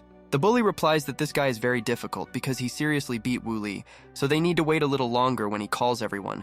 They will give him another hard move. After this guy hears that Brother Wu is a level 4 Beastmaster, he is very surprised and wonders if he can really do him any harm. In response to this, the guy replies that it is likely because he hid his power, so this time they can only ask the animal owners in society to take action against our protagonist. After this guy hears that it is very difficult for our main character to take revenge, he begins to shake all over with anger because it just pisses him off. Even a 6th level master is missing. After this guy finishes taking out his anger on our main character, he gets up from his seat and tells his brother that he is going to the toilet to calm down a little. At this moment, our main character in the shelter is very happy because he thought that revenge would take some time, and he did not at all expect that such a wonderful opportunity would be given to him by God. Next, we watch as our main character immediately takes the opportunity to follow this guy, while the second offender looks after him, suspecting something. And this guy looked for a reason. After he looked at the back of our criminal hero, he wondered why this guy's back seemed very familiar to him. Intuition worked. Meanwhile, we follow the second offender into the toilet. He does his business. Someone really does his small business in the urinal and not in the toilet. It's not for nothing that he is so strange. Next, we watch as our main character enters the restroom. He immediately greets his classmate Jang, and he puts on the most positive appearance so as not to scare off his victim. Next, we watch as a bag, already familiar to all of us, flies onto this guy's head, which very soon will end up on this idiot's head. Our main character is already a pro in such matters. After Chen Shu manages to imprison his victim in this deadly weapon, even his victim understands what is going on, so he immediately screams at Chen Shu, shouting at him not to do this. While our main character continues to carry this loser away, he is about to give battle to our main character, so with his free hand he summons his contract skeleton spirit to kill Chen Shu. Despite the ban on summoning a contract spirit in the wrong place, this guy still does it. But our main character is not at all afraid after he sees a skeleton with a saber in front of him. Following the summoned contract spirit of this loser, the contract spirit of our main character, the golden slime, appears on the contract stage, which has become noticeably stronger when compared with his past appearances. After the golden slime of our main character is summoned, he immediately uses his ability to increase his size in order to crush this skeleton with his huge size. After this fight is once again intercepted in favor of our protagonist, he epically turns back to tell his opponent that this time, no one can save him. Chen Shu continued telling this guy that he really dares to call the Beast Lords into society to deal with him, and he will use anything to get him into trouble. After our main character deals with this idiot, he stands in a heroic pose in order to understand that everything went very comfortably, and the loser lies on the floor with his head bowed down. Coming out of the restroom, our main character scratches his head, realizing that the weather today is very sunny, and everywhere you can see beautiful landscapes with excellent views of the beauty. But after our main character continued to walk along the school corridors, some 2 students came out to meet him. He immediately realized that they were blocking his path, so he stopped. It was not just 2 people. Our main character was blocked by a whole crowd of high school students led by the main bully. He was immediately delighted after he realized that it was really Chen Shu. Next, we watch as this guy approaches our main character to ask him where his brother is. Chen Shu replies that he seems to have seen him recently entering the women's restroom. After the bully hears this information from our protagonist, he turns back to ask one of the crowd to go and check it out as ordered. But then we watch as this guy decides to check on his brother personally, so he leaves his crowd to look after our main character, while he personally checks. Next, we watch as this guy enters the women's restroom and sees that one of the stalls is really shaking, which means what Chen Shu said seems to be true and his brother is there, but this guy refuses to believe it. Then he returns to the corridor to now go into the men's toilet, because the story of going into the women's toilet seems dubious to him. But after this guy with long hair goes into the men's restroom to check if there is anyone there, he realizes that there is no one there. He wonders if Zhang Yi really goes to the women's restroom. But after he decides to look even better, he sees on the ground that same bag of our main character, in which there is certainly someone inside, and is trying with all his might to get free. Meanwhile, our main character continues to stand in the corridor, in which he continues to be kept in ambush. But suddenly our main character turns back because something is happening behind him. Our main character again has 3 options from the system. In the first, he will make a strong movement and shout that he is going to hit 10 of them. As a reward for this, he will receive an increase in the power of the slime by 5%. The second option is that he uses snakeskin to move, and continues to mutter that once the knife is open, they won't see him. he will get a 5% speed increase. In the third option from the system of our main character, he will scream for help and ask for support as a reward for this.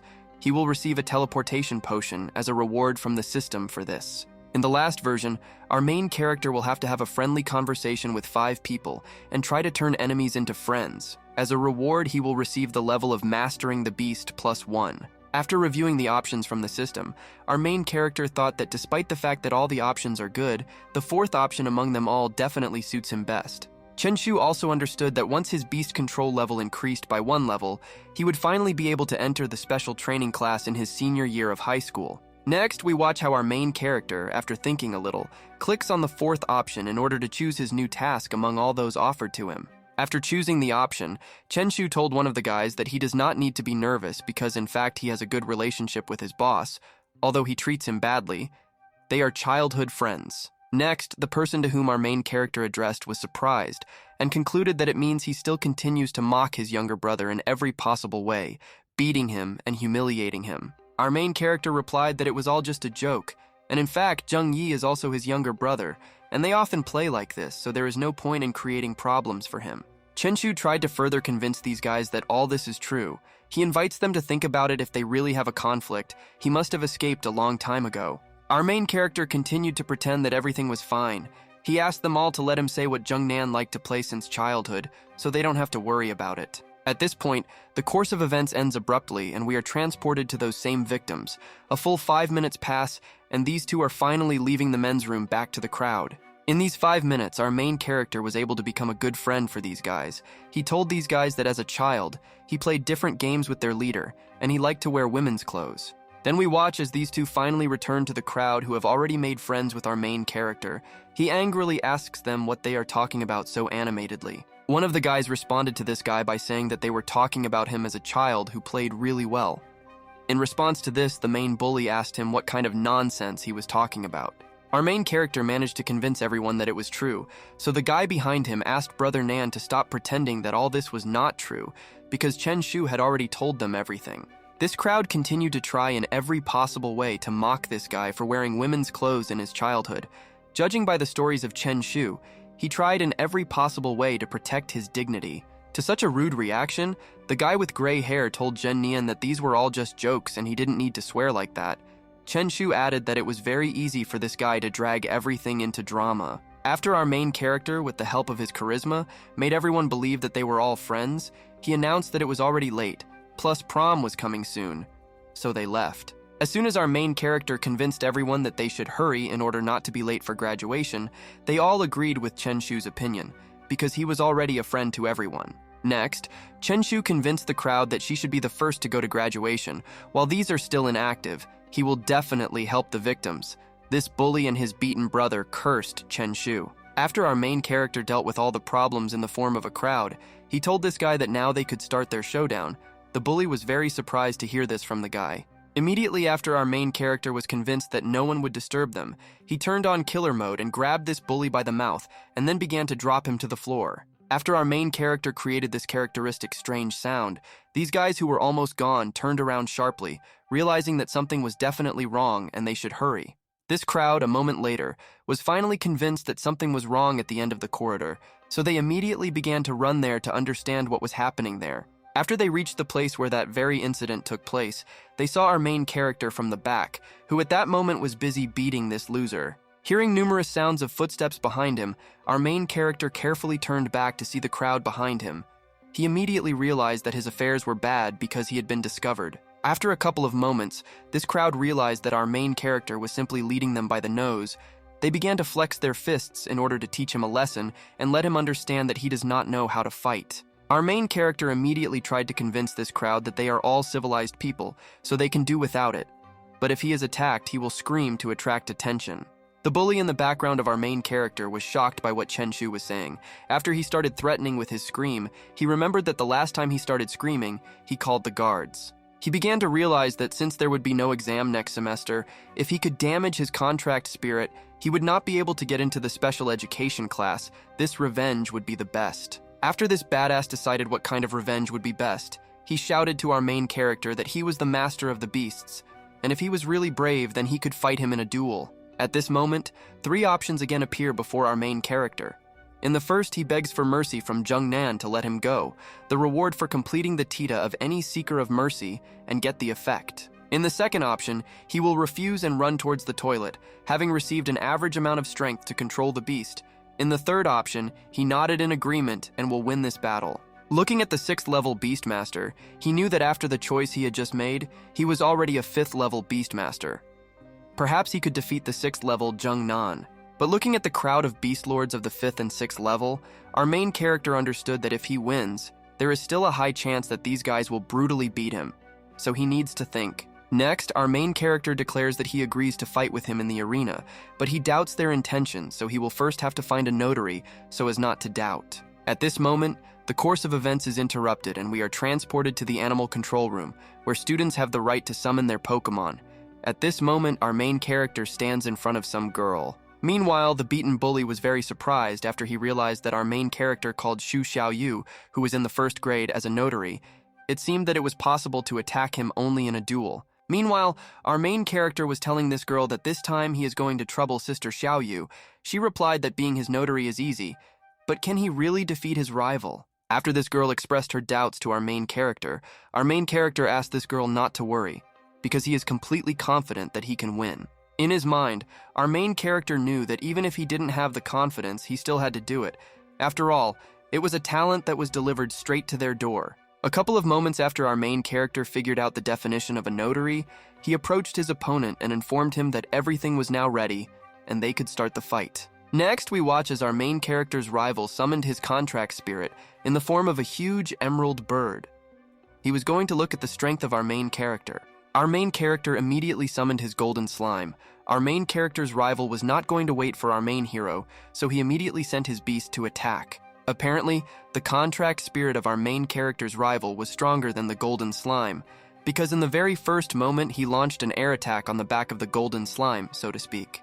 Watching the battle from the side, our main character understood that Jungnan is the flying spirit of the contract, and his speed can directly crush the slugs, and if everything continues like this, he will definitely lose. After our main character was convinced that he had made the correct prediction, he began to realize that he had made a really dangerous move that could lead him to defeat. Next, we watch how our main character's slime, despite its insufficient speed, again attacked the spirit of the contract of our main character's rival.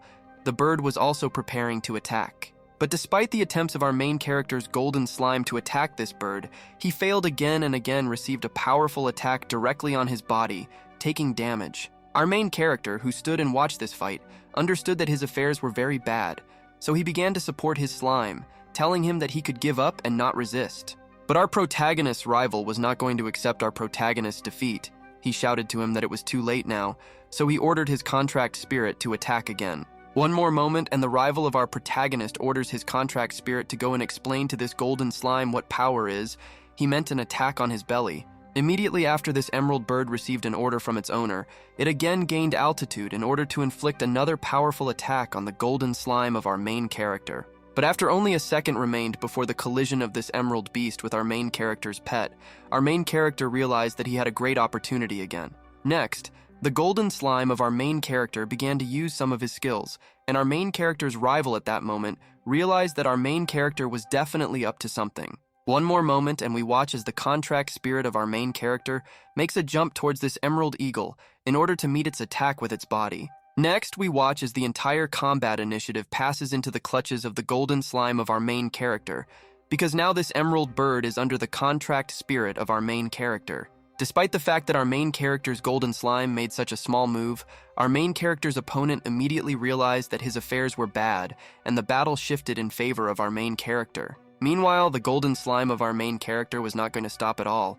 He continued to rapidly approach this emerald bird in order to show her who the daddy is. At the moment of the collision with this bird, the contact spirit Chen Shu used the skill of increasing its size in order to inflict maximum damage on this bird, and he succeeded because the bird went down. But after the golden slime of our main character attacked this bird in flight, landing it on the ground, he was not going to stop. He immediately attacked it again using a giant technique. Meanwhile, our protagonist's rival was in complete shock because our protagonist's contact spirit was unexpectedly too strong, and he has several skills at the same time. A couple of moments after our main character's golden slime used his second skill to crush this bird, this guy standing in front of his contract spirit knew that he had lost. Immediately after our main character was convinced that his golden slime managed to win without much effort, with the help of 2 skills, he called his slime back to himself. While our main character's rival walked away in disgrace, our main character approached the girl who acted as a judge to tell Sister Xiaoyu that they could leave from here. Next, this bully turned to his brother to tell him that he was fine. Moreover, now after this incident, he will not be here, and from now on, the second high school will not be touched.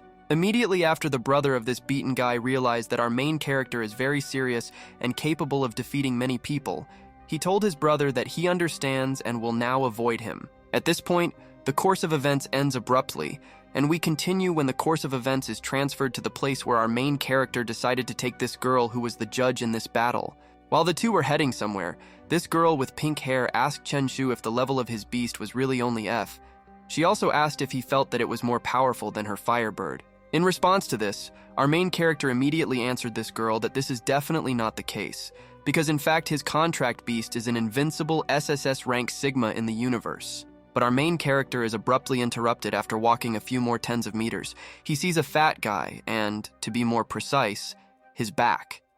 He also remembers him as that same fat guy. Immediately after our main character saw this guy, he told this girl near him that he had something else to do, and he had to leave later so they could chat later. After our main character made it clear to this girl that he had important things to do, he immediately rushed off, running to this old man.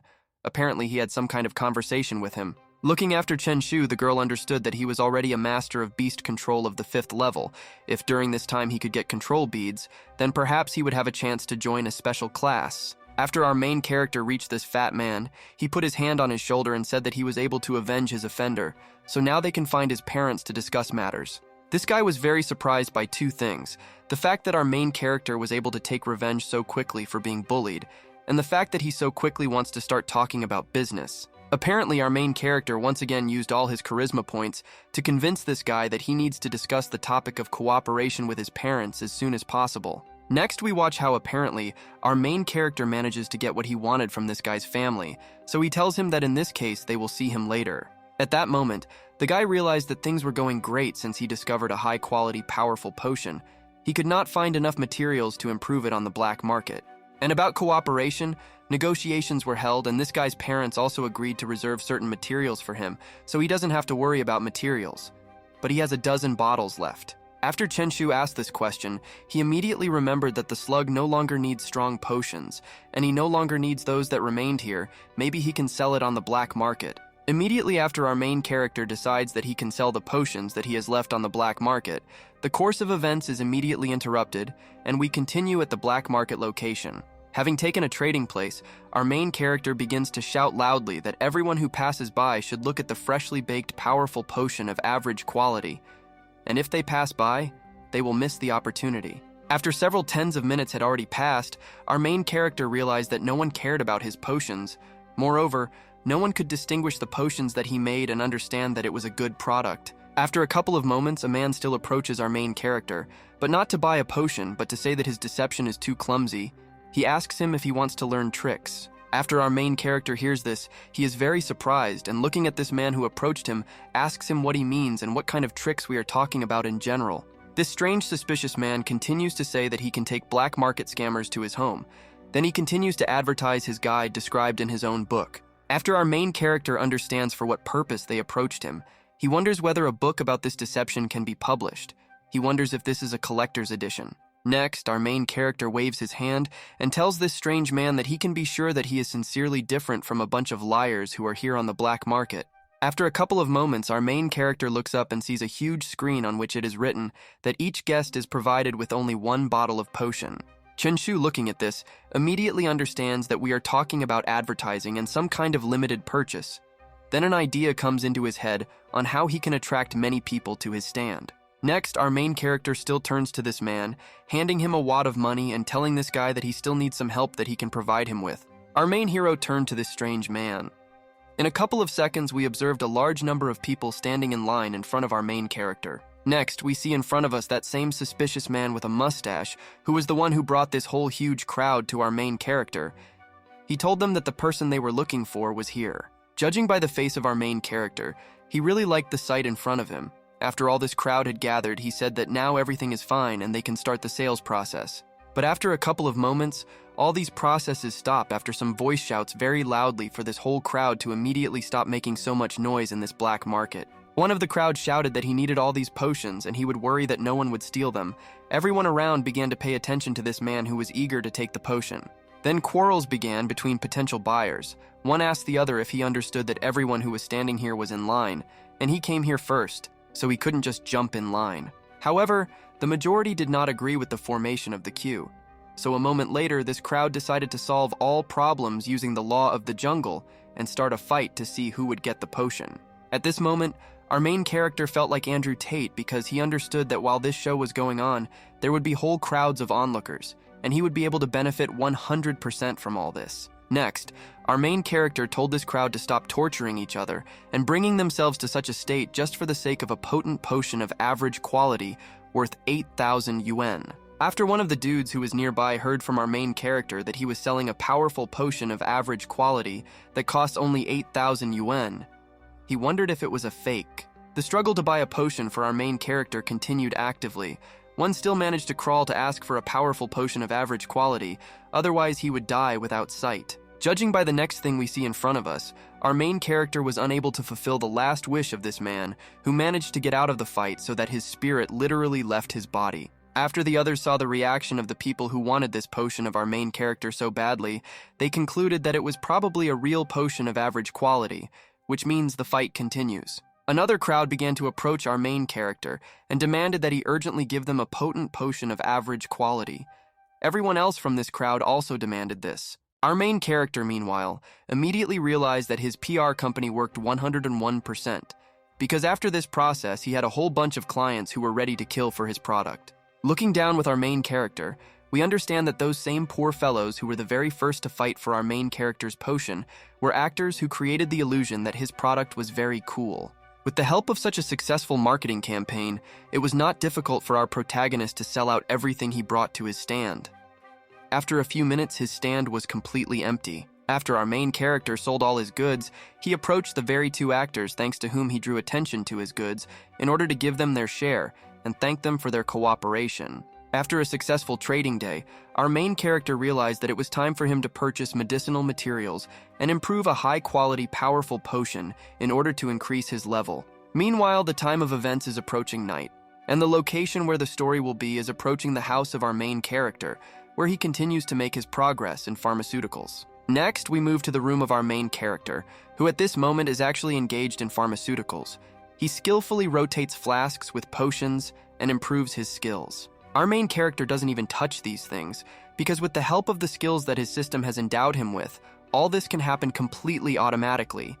After a couple of moments, the process ends. After Chen Shu is convinced that the process is completely completed, he looks at these potions with hope. He hopes that this time his golden slime will not disappoint him and will receive a noticeable increase in strength. After the guy is convinced that everything is ready to take these potions, he places this potent potion in front of him and calls his contract spirit for tasting. The golden slime of our protagonist has apparently already gotten used to the fact that his owner is a pharmacist, so immediately after the slime detects potions in his field of vision, he jumps on them. Then the course of events accelerates for 5 minutes, and we watch as the golden slime of our main character has already finished absorbing all these potent potions, and his stomach is full again.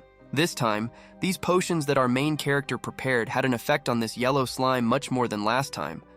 This time, the amount of power of this slime increased by as much as 120%. After his master got acquainted with the stats window after taking potions, he realized that the improvement of slime with the help of a powerful potion had reached its peak. Now he should be able to show who the daddy is. After our main character was convinced that with the help of his potions he had reached the level to show a good result in the exam, he went to bed, and the next day came. Next, we are transported to the exam location.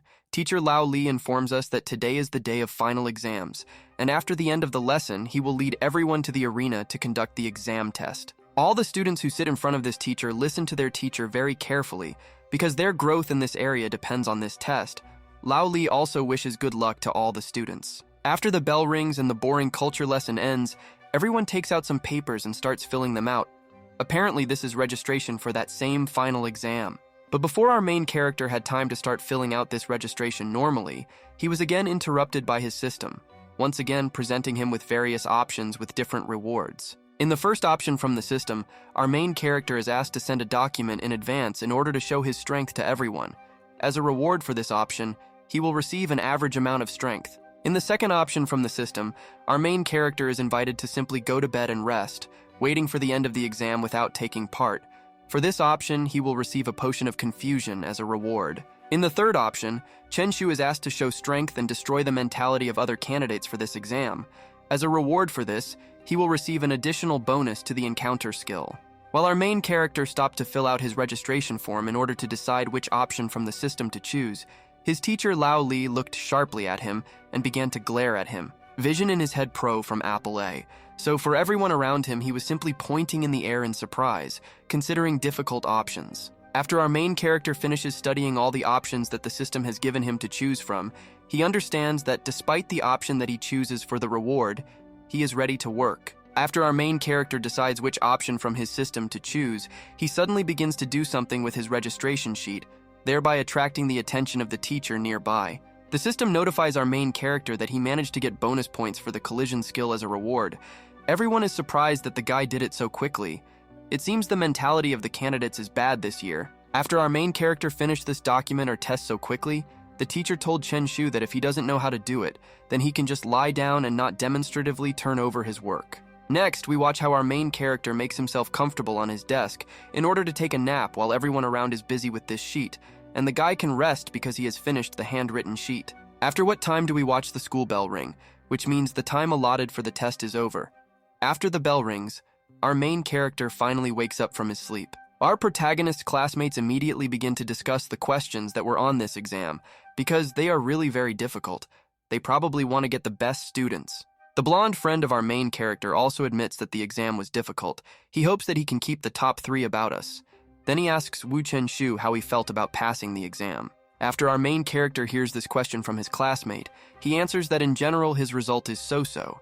In his thoughts, he understands that this is in fact an ideal result. Immediately after the two finished discussing the exam, they began to leave the classroom to look around the arena. The Beast Control class exam will start later, so they have time. After a couple of moments, the course of events moves to the Animal Control Room. Our main character, together with his friend, sees a huge queue. They decide to take a place in this already huge queue. Next, we watch as these two take the very last places in this very long line.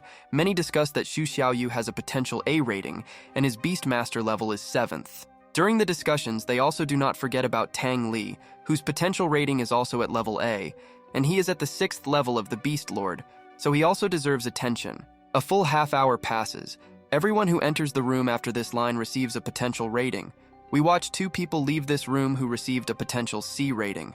The course of events moves a little more until it is our protagonist's turn. His classmate informs him that he must take care of himself and hold back his tears after determining his rank. After Chenshu receives a boost of motivation from his friend, he finally enters this room half an hour later to finally receive his personal potential rank. Next, we hear that our main character's potential rating is rank F, but despite this, he is a level 5 Beastmaster, which greatly impresses the crowd.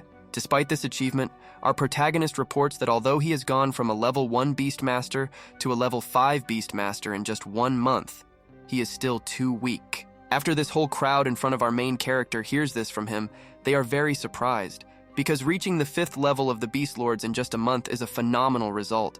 While our main character continues to stand quite joyfully in front of his classmates, his teacher named Lao Li begins to slowly approach him from behind. He has not yet noticed him. Standing next to Chenshu, teacher Lao Li informs everyone that at that time the final exam results will be sent to everyone on their mobile phones. He also wishes all students a happy summer vacation. Our protagonist's blonde friend was very surprised by the fact that Chenshu was able to reach the 5th level without telling anyone.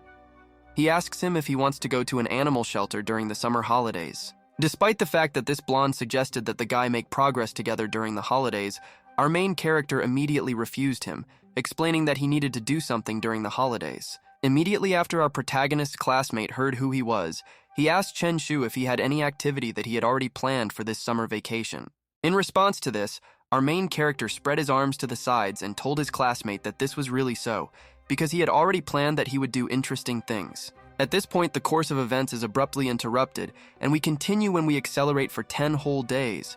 Now we are in the pharmaceutical company 666, where our main character works. Immediately after Chen Shu enters this place where he already worked part-time, all the pharmacists greet him with a smile on their faces because he is a real talent in the world of pharmaceuticals and unique. Approaching his workplace, our main character wondered how the slight improvement achieved by visiting the animal control field and working hard for survival could be as fast as taking medication. Meanwhile, our main character continued to work in this laboratory, demonstrating to everyone his probable knowledge in the field of pharmaceuticals. Everyone watched in surprise as he did his job. Next, we watch as a woman with ingredients approaches our main character, telling him that these are the last 3 flowers that remain in their company. Our main character did not immediately hear this. But after Chen Shu realizes what this woman just said, he looks at her, and with a surprised expression on his face realizes that this means that very soon, their pharmaceutical company will go bankrupt. Immediately after our main character said this, it caused an ambiguous reaction from this girl. She asked him a question about whether it is better to hope that their pharmaceutical company will become better. The woman continued by saying that a new force had appeared and stole the giant flowers from them. But he shouldn't worry because the Beast Control Group would personally go to another place to solve the problem.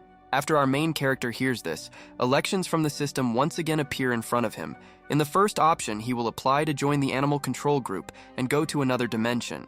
In the second version of the system, our main character will have to leave here quickly and receive a reward, but in the first version, he will receive a limited book of skills for the contract spirit. Our main character doesn't need much time to make a decision and tell the woman that he intends to go to another dimension.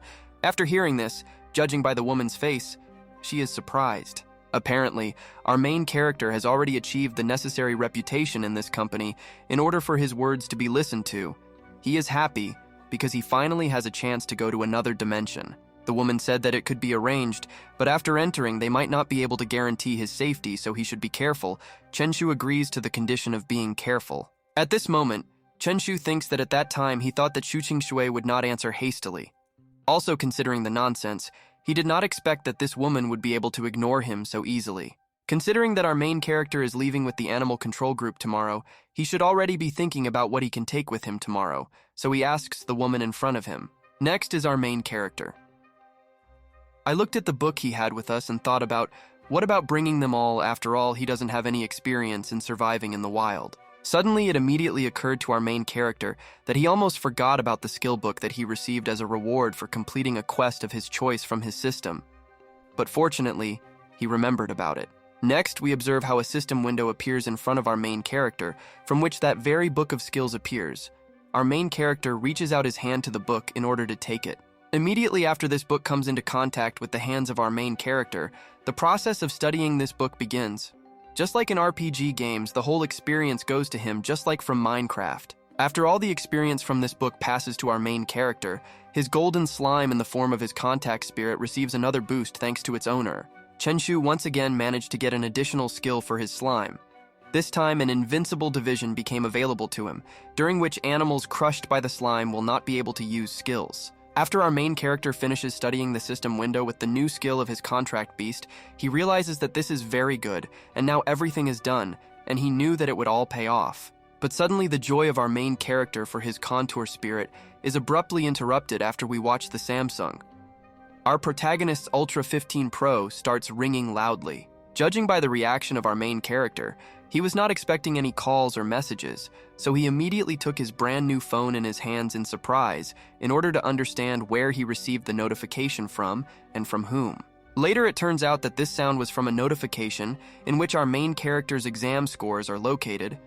The message says that Chen Shu scored a total exam score of 601 points. In addition to the fact that our main character understands that he got pretty good results for the exam, he also understands that all this time, for some reason, Teacher Lao Li was looking for him all the time. After our main character responds to his teacher Lao Li, we watch as the man informs Chen Shu that he was able to enroll in the special education class for the 3rd year of high school. Hearing this, our main character asks this man to calm down because no one expected this, and no matter how old he is, he doesn't even know how to remain calm when something like this happens. Next, the teacher of our main character informs him that his violent reaction is due to the fact that he honestly underestimated his student.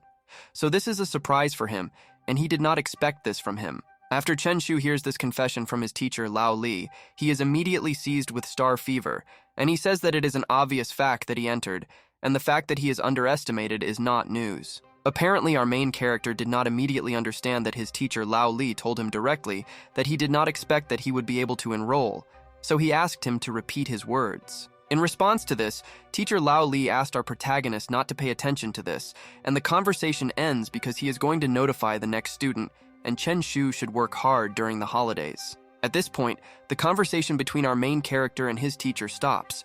Chen Shu, after learning this news, is very worried, so he decides to tell such news to his friends. Next, our main character writes a message to his brothers and friends, informing them that he was able to enter a special preparation class for the 3rd year of high school. After writing the message, he presses the send button to everyone. After our main character's message reaches all the selected contacts, everyone simply cannot believe it, and our main character at this moment only enjoys the bewilderment of his friends. Next, our main character looks at his golden slime, in order to understand that he is now sleeping. He understands that it does not matter whether he enters this training class or not. After our main character caught himself on this thought, he began to stretch because warming up is important, and began to prepare to go to bed early because otherwise it would be bad if he overslept tomorrow. The process of how our main character undresses and dresses in order to go to bed is missed for obvious reasons, and we continue when our main character is already in his bed. At this point, the course of events ends abruptly, and we continue when the course of events abruptly moves to the next day, and we are watching someone's car rushing at full speed. Moving into the interior of this car, we observe our main character who clearly feels very awkward here. Moreover, a woman is sitting next to him. At that moment, they are just going to where they can get into another dimension. For some time, the road along which this group was traveling was absolutely normal, and nothing unusual happened around until our main character once again looked out the window and saw something strange. Looking into the crowd, our main character saw some kind of passage under the bridge, which was very carefully guarded by the military. Chen Shu immediately concluded that in front of him was most likely the same period in another dimension. After our main character turns to the girl who is sitting next to him, she immediately informs our main character that they have finally arrived in a place called Qingyuan City. Our main character is very surprised after he hears that they have arrived in this city. He immediately wonders if in this city there really is a spatial door to another dimension. While the conversations between these two in the back seat continue, we watch as the car they were driving drove closer to the object in order to conveniently park this squad. Meanwhile, the girl with pink hair continues to tell Chen Shu that this is a space gate that is only intended to protect people who do not have power from Neponium. Another space is in the forest. After this car comes to a complete stop, we watch this girl with pink hair get out of this car, continuing to tell our main character that they cannot use transport in this place. After this girl with pink hair explains in detail to our main character why they cannot continue their journey on the transport on which they arrived, he declares that everything is clear to him. Next, we watch as this girl walks ahead of this entire team. She easily passes verification in order to pass through this protected post, near which there are a large number of guards. Our main character, who is watching all this, is very surprised after he finds out that he really needs to confirm his identity in order to enter this place. This speaks of the seriousness of this place. At this point, the course of events is once again interrupted, and this time we continue when we move to the very city of Qingyuan, which cannot be reached with your own transport from the outside. While our main character walks around this city, his attention is immediately attracted by a huge number of armed soldiers, because these men with rifles are very difficult not to notice if you have at least 10% of vision. Meanwhile, a girl with pink hair asks our main character if he remembers that he must always listen to Uncle Joe and follow the rules of this city so as not to get into trouble. After this girl with pink hair makes sure that Sigma is listening to her speech, she proceeds to tell our main character that if he breaks the building rules, then these soldiers will execute him on the spot. After our main character heard this, he was very surprised because for the first time, he found himself in a place where he could be executed to death simply for not following some rules. Once again, looking at the armed men, our main character understands that he is not stupid, that most likely foreign space is the area to which the country attaches the greatest importance. Here, the rules are the most important. After our main character decides to ask Zhao something, he tells him that in fact all this is not as difficult as he thought. He just doesn't need to fight and create problems in this city, so he can't keep the rules in his head. After hearing this, our main character immediately begins to nod to this man, saying that there will be no problems with this because he behaves very well. Moreover, he never got involved in fights and did not create problems for anyone. If the man our main character is reprimanding right now is Zhou Shi, who is the leader of the 666 Beast Taming Group, he is also Xu Xiaoyu's uncle. He is a beast master with 1 star of the Black Iron level, which says a lot. Next, this man told his group that the hotel they had booked was ready, and they could easily check into it. Once they had moved, they could hit the road again. Everyone understood the routine. After the eldest in this group was convinced that the younger ones all understood him, we watched as he began to enter the hotel they had booked, and the younger guys followed him, not lagging behind a single step. Next, we watch how the course of events rapidly accelerates until night falls. Meanwhile, we watch this beautiful change of day. The beautiful moon covered by a rectangle illuminates everything. Apparently, instead of going to bed, this group of people decided to eat first. Despite the fact that this is such an idea before bed, the leader of the group, looking at the restaurant menu, asked the girl if she would definitely not eat. In response to this, our main character answered for this girl with pink hair. He replied to the head of the group that Sister Xiaoyu simply said that she wanted to have a good rest and did not want to interrupt herself for meals. The man had no complaints that the girl wanted to rest. He asked the waiter to bring him stewed ice hare, fish without tails, and fried 4-winged locusts, and all this quickly. Despite the fact that this man named incredibly strange dishes for us, there were not enough skibidi toilets. The waitress was not at all indignant and simply accepted the order with a wide smile on her face. However, our main character was still surprised after he heard the order made by this man. He realized that all the ingredients in this establishment, without exception, are made from ferocious animals that are difficult to defeat. The man responded to this by saying that it is obvious because the city is located not far from the Qingyuan forest. So the meat of the ferocious animals from there is not so expensive. One might say this is a local specialty. A couple of moments later, while this group of people are waiting for their order, a man with his company named Huang Wei approaches them. He wonders if he is seeing the famous beast master Zhou Shi in front of him. Despite his rather menacing appearance, this man asks a rather aggressive man if he was beaten enough next time because he returned again. Most likely he did not fully understand what was happening. Immediately after this cool man responded so coolly to this unexpected guest, one of his support group immediately pointed and clenched his fist towards the man, saying that he was looking for death. Apparently, this guy in a white jacket managed to provoke him well. Even his owner asked Xiaojue to calm down and just return to his leash, so to speak. Everyone at the table silently watched what was happening. And that man in a Hawaiian shirt, who seemed to have come here to start a mess, simply walked up to the table and began to pull out a chair in order to sit more comfortably on it.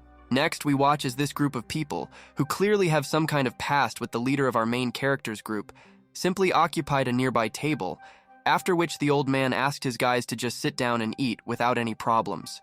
The famous Beast Lord, who was the leader of our main character's group, defiantly and sharply replied that, in fact, they also just came to eat.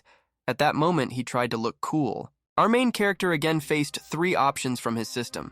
In the first presented option, he will call on his golden slime to create a fuss. As a reward for this, our main character will receive black iron and an international ticket. In the second option provided by the system, our main character should be given Huang Vue and others a little time. If our main character chooses this version of the system, then it will reward him with a buff in the form of an increase in the protection parameter of our main character's slime. Obviously, the attention of our main character was immediately attracted by option number 1, because getting black iron meant that our main character would be able to become a master of black iron beasts, because this means that he could become much stronger. But a couple of moments after our main character thinks about choosing the first option, he decides to look out the window. There he sees those same armed soldiers who, in case of violation of the rules of this city, simply execute our main character on the spot. That's why our main character immediately asked Uncle Joe if there would be serious consequences if he used his contract beast right here. He asks what exactly the consequences would be, judging by Uncle Joe's reaction after Chen Shu asks that the consequences would be serious. Next, the man responds to our main character that he shouldn't be impulsive right now, because it's not the consequences that will await him, but killing on the spot, because these are the military and this is not a game, so he needs to behave respectfully. Our main character immediately realized that all this meant that no matter how much he wanted to choose the first option, he would not be able to do this. If he made a conflict, then the military would immediately come here to punish him. But if he chose another option, he will still have problems. Immediately after our main character turned on his critical thinking, we watched as he immediately sharply understood what he had to do in order to get out of this not very simple situation. Then he reached into his pocket to pull something out of there. Next, our main character gets up from his seat and begins to head to the table, at which those who were just recently asking for trouble are sitting. The head of our main character's detachment tried to stop him, because if he crosses the line, he will be executed. Despite the attempts of the head of our protagonist's squad, Chenshu continued to move and finally reached the table, at which those same lovers of finding problems for their ass were sitting. Our protagonist told his uncle that he would give their lives a little color because, apparently, they do not have enough of it. Immediately after our main character approached the table with these guys, they hit the table. Their head immediately verbally attacked our main character, asking him what the hell he wanted to do and what the hell he thought he was in his head. In response to such negativity, our main character continued to behave as positively as possible. He took out the very joke that he took out of Who's pocket.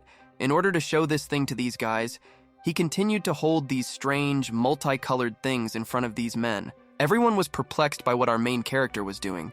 Then Chenshu took out a yellow card from this strange deck and showed it to the leader of this punks. After this yellow thing was in front of this man's face, our main character told him that it was yellow. Immediately after Chenshu explained to this man what the color yellow is using a card, he took out another green card and also showed it to this man. He asked him what color it was, as if a 1-year-old child was sitting in front of him. The man was shocked. After our main character began to expect an answer to his simple question, this man could not restrain himself and again asked this psycho what the hell he was going to do. In response to this, Chenshu replied that he really wanted to add some color to their lives in this way. Meanwhile, one of the group of this man, who began to get angry, showed his boss at the window. In it, he could see armed soldiers standing on the street and waiting for the opportunity to take someone's life. This guy is trying to explain to his boss that he needs to calm down because he may have problems. Meanwhile, our main character continued by telling this man that, judging by his appearance, he was 100% sure that he was definitely an expert in distinguishing between different colors. Then the main character suggested that this man just go home and train without creating problems for others. Apparently, this man himself realized that our main character had just outplayed him like a baby. He was incredibly angry, but could not do anything because otherwise those who were standing on the street would have made a hole in his head, so he was in a losing position. After our main character destroyed this guy in the language of facts, he approached the leader of his group to inform him that he had solved the problems and now they could go about their business. Apparently, the head of our main character's detachment had something to say to Chenshu. After the two had gone some distance, the head of the squad asked Chenshu if he was afraid of offending that guy. In response to this, our main character replied that he really wanted to add color to their lives so that they had nothing to complain about and be offended. Next, this man warns our main character, saying that Huang Wei will definitely take revenge on our main character, despite the fact that this time he just mocked him and did not cause him any harm. But next time he should not be so impulsive because he will definitely get into trouble when he leaves this town. But despite the warning from this man, our main character was not at all worried about his health. He was sure that they would not cause him any problems when he was about to leave this city, because he knows what he is doing and everything is under control.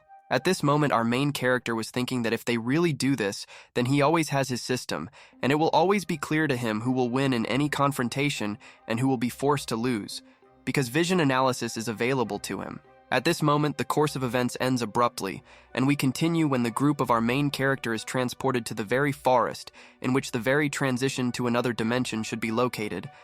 At that moment, there was a very thick fog due to which the view was very weak. Next, the head of our main character's detachment informs our main character that tomorrow very morning they will pass through this forest, and after they pass this forest, they will finally be able to go to another dimension, because this was the original purpose of this trip. While our protagonist's group continued to move in the right direction, they came across a huge number of male soldiers who were armed to the teeth, and they were again ready to execute anyone who dared to break the rules of this place, so they need to be careful and think twice before doing anything. Approaching them closer, we understand that they definitely had some problems because one of the soldiers was dragging his comrade on his shoulder who was wounded. The reason for this was a huge snake that mutated and became much stronger than it was before. At that moment, the snake itself was in a cage, and the military man declared that the one who would give the highest price would be able to get this snake at his disposal. Various rich people immediately began to name different prices. They started at 100,000 and were more and more they paid attention to this squad. Apparently, our main character was very surprised when he was passing by, after he heard that these people were ready to pay such high prices in order to get this mutant snake at their disposal. They were even ready to kill each other for this snake. Next, our main character wondered whether it was possible to sell a ferocious beast of a basic level at such an unreasonably high price. The man replied that this was really unreasonable. But there was one thing: the snake that was on sale had mutated. The man continued telling our protagonist that the snake's gallbladder not only improves the ability to control beasts, but the snake's eyes have the chance to allow the prisoner to even comprehend a skill called keen vision, which is a very useful property. The head of our protagonist's squad continued by saying that based on the listed factors, buying such animals that have gone through a mutation makes a lot of sense, so these people are willing to pay such huge prices in order to get such a rare beast. In the meantime, they decided to return. At this moment, the course of events breaks off, and we continue when we are transported to the place where our main character and his team are spending the night. At this moment, it is pitch dark outside, so resting and sleeping now is the best solution, because sleep is the key to health. Next, we are transported to a room in which our main character and the squad leader are sleeping like the dead.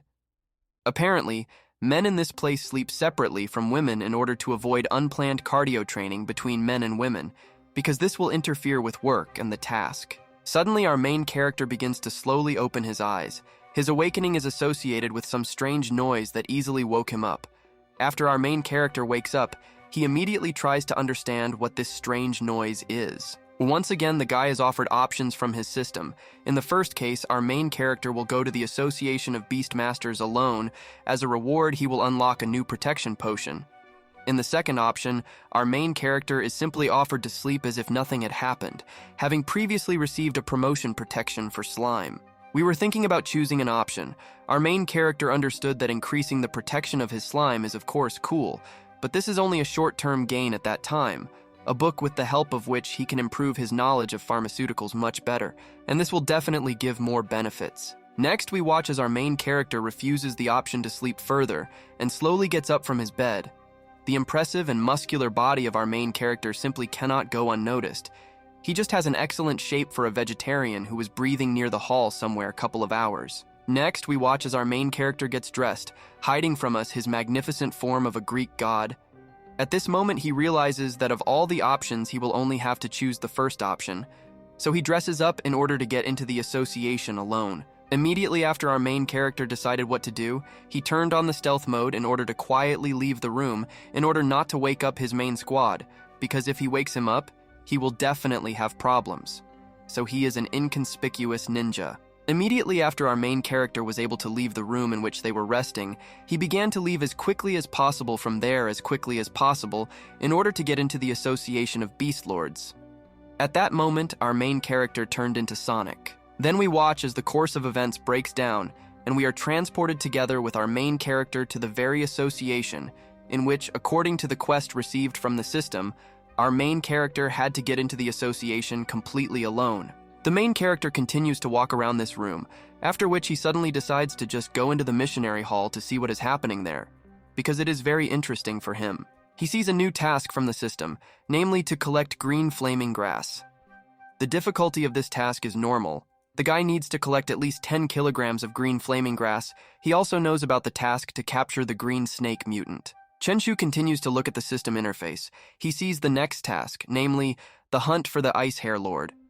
The difficulty is extremely dangerous. This hare appeared in the forest quite recently. The reward for the task includes 50 Huaxia points. The first option is to accept any normal level mission. The reward for completion is an average amount of beast control power. Option 2 is to accept the task of hunting the Lord of the Ice Hares. The reward is a skill expansion level plus. The main character thinks that the system is just playing with him. Although the bloodline of this race is not strong, no matter how good it is not something that a level 5 beast master, namely someone like him, can touch. Blue Eyes also realizes that the slime relies on its size as an attack point. If the giant slime energy increases by 1, it means the damage of other skills will also be increased. This guy was really able to understand this. After some time, the main character approaches one guy, and after greeting him, decides to ask if the task is not completed, what fines will be imposed on him. He is interested in learning about this. Apparently, he is already thinking about skipping some of them. A man in an elegant suit heard this guy. In order to show his manners, he decides to greet him in return, after which he tells him that he needs to make a deposit to accept the task, but in case of failure, the deposit will be written off. Chenshu decides to ask this guy what kind of deposit is still required for the mission of the Lord of the Ice Hare. Meanwhile, the guy realizes that he still has about 100,000 Chinese coins, but if he cannot do this, he will spend them on skills. We see the handsome guy again, who seems to be starting to get a little worried. He decides to tell this guy something else and tells him that this mission is issued by the army and does not require a deposit. If he successfully hunts, he will receive rewards. After hearing this, the main character was immediately happy because he realized that it was actually free, so he could spend his money on something else, such as buying skins in Valorant, so he decides to take it for it. After some time, Chen Shu picks up some paper on which there is a description of his task related to the hare. He read what is written on this sheet and understands that hunting ice hares is extremely dangerous. After reading this piece of paper, the blue-haired man suddenly thought about something. He realizes that the task given to him is indeed very difficult, because it requires not only excellent luck, but also strong abilities, so he should try hard. Next, this blue-haired Sigma begins to smile, because fortunately for him, the system only asked him to answer it but did not ask him to fill it out, so he can calmly pretend that he did not see anything, and therefore put the sheet in his pocket. After a couple of moments, our main character suddenly begins to yawn. He now looks very tired, and it's understandable that he wants to sleep. He understands that it's already very late, and after such a hard day, he should go and rest. You can see how Chen Shu slowly walks towards his house. There are also people around who, apparently unlike him, do not want to sleep at all. But the main character is just waiting for the moment to lie down on his bed and quickly fall asleep. A minute later, the main character is already in his house. He begins to sneak through the dark rooms of this building, and one gets the feeling that he does not want to make any unnecessary noise on the way to his favorite soft bed. Now we can watch how this guy lay down in his favorite crib and covered himself. A wide smile is visible on his face, because he had been waiting for this wonderful moment for a long time. Although it would be much better if Chen Shu didn't have to go anywhere in the morning. After some time, the day came. We see how our main character came to some event, and together with other people, watches a man who says that it is time to go to another space of the Qingyuan forest. Chen Shu stood all this time and listened to the speech of this respected man. After he found out where they were all going, the guy suddenly became happy. Apparently, he had been wanting to get there for a long time, and this day had finally come. Next, we can observe this entire detachment from above. We see how they came out of the forest and arrived at some place around which it looks like there are armed guards. Apparently, this is too important a place. The armed people do not scare this detachment one bit.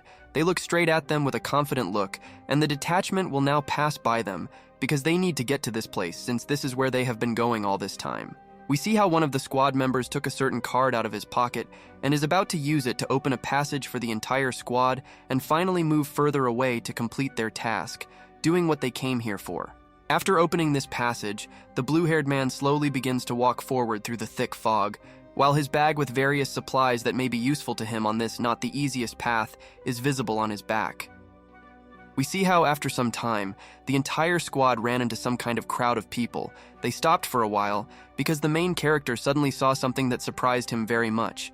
Apparently, he had never been to this place before. A very curious Chen Shu, continuing to look around, still could not believe his eyes, so he decides to check with the members of his squad whether this place is Qingyuan Forest.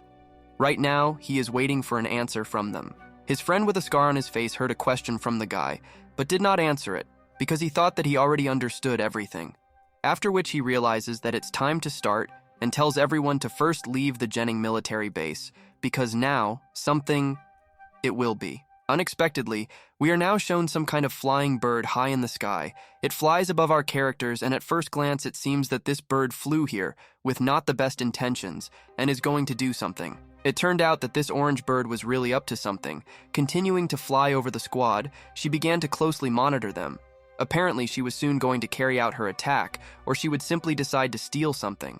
We are again shown Chen Shu, who right now is peacefully walking along a forest path with his squad.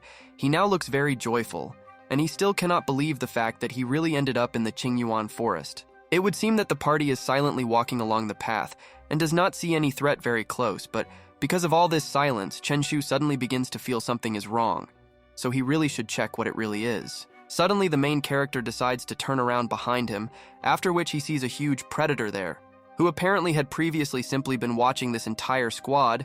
The blue-haired one looks very scared and did not have time to react to the attacking beast because it was already very close. In the next chapter, we can notice that as the rest of the squad noticed how the main character was attacked by a large and predatory beast, they understand that he came here with bad intentions, so they begin to worry about this guy. However, judging by the expression on the blue-haired man's face, he has everything under complete control right now, as if he had been waiting for this moment all his life and was ready, and right now he is ready to surprise everyone present with his cool skills. Suddenly, Chen Shu simply summoned the yellow Pokemon that was strong enough to defeat this nasty snake that attacked from behind the bushes. The snake now looks very helpless and understands that it has now been humiliated, so it has climbed into the wrong place. Blue-haired saw this picture, and meanwhile the slime continues to sit on this snake. The guy exhales with relief because the snake tried to bite him, but he was able to dodge it at the very last moment, and now we can say the threat has passed.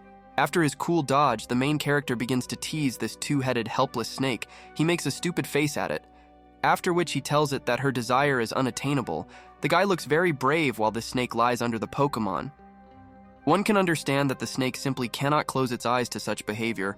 On the part of this guy, it decided to once again carry out its attack, but the fast guy once again dodged it and continues to laugh at the snake along with the slime. Blue-haired again decides to tell her that he is out of her reach. This helpless snake continues to only hiss at this guy because she can't do anything else, and she understands this perfectly well. Now she looks like a circus animal.